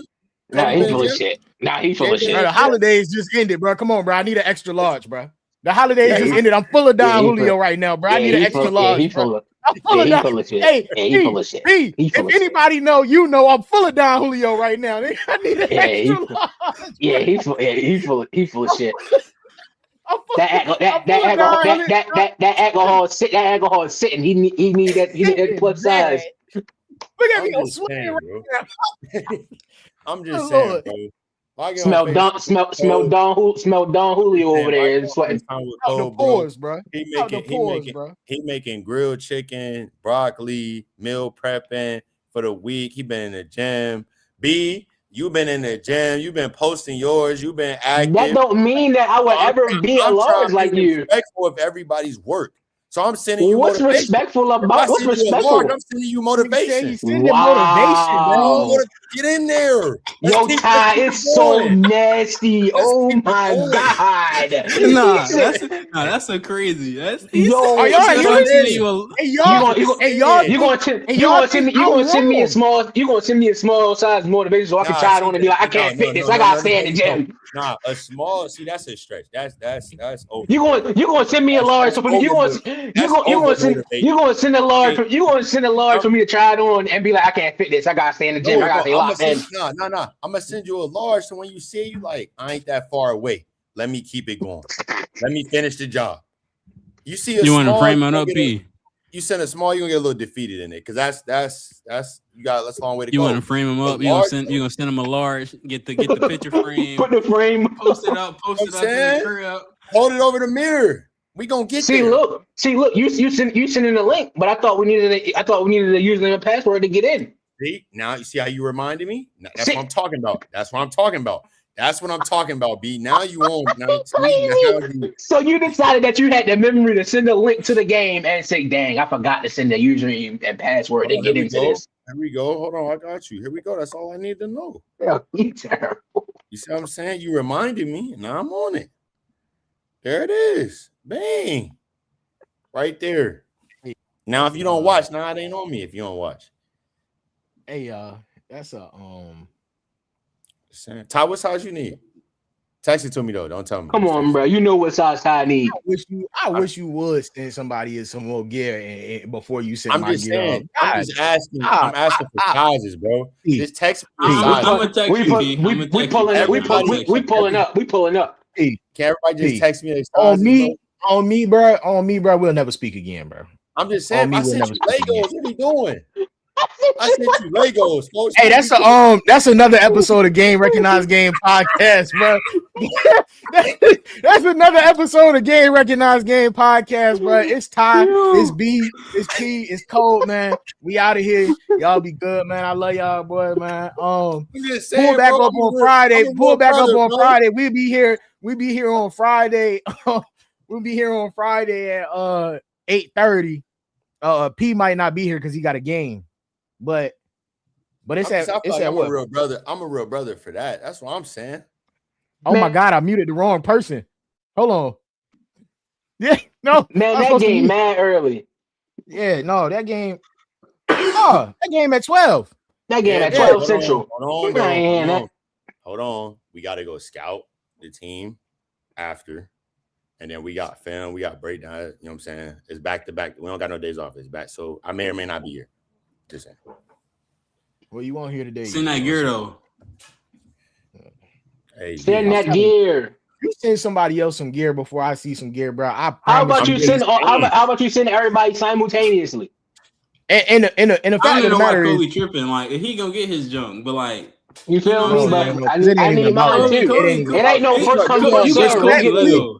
Respectfully, get ours together. It ain't no first come first serve. Respectfully, ain't First of nobody all, send me no sizes. First of all, y'all gonna stop talking about what I got you. I got sent and what I didn't get sent. All right, that Toby ain't got the nobody else's Legos. business. He That ain't cool. nobody else's business. That's another episode of Game Recognized Game, man. We be back here on Friday at 8:30 p.m. Man, we love y'all. We out. Everybody do the salute, man. Get out of here. Come on. He Come on, do the salute, still man. We ain't out. built it yet. Come on.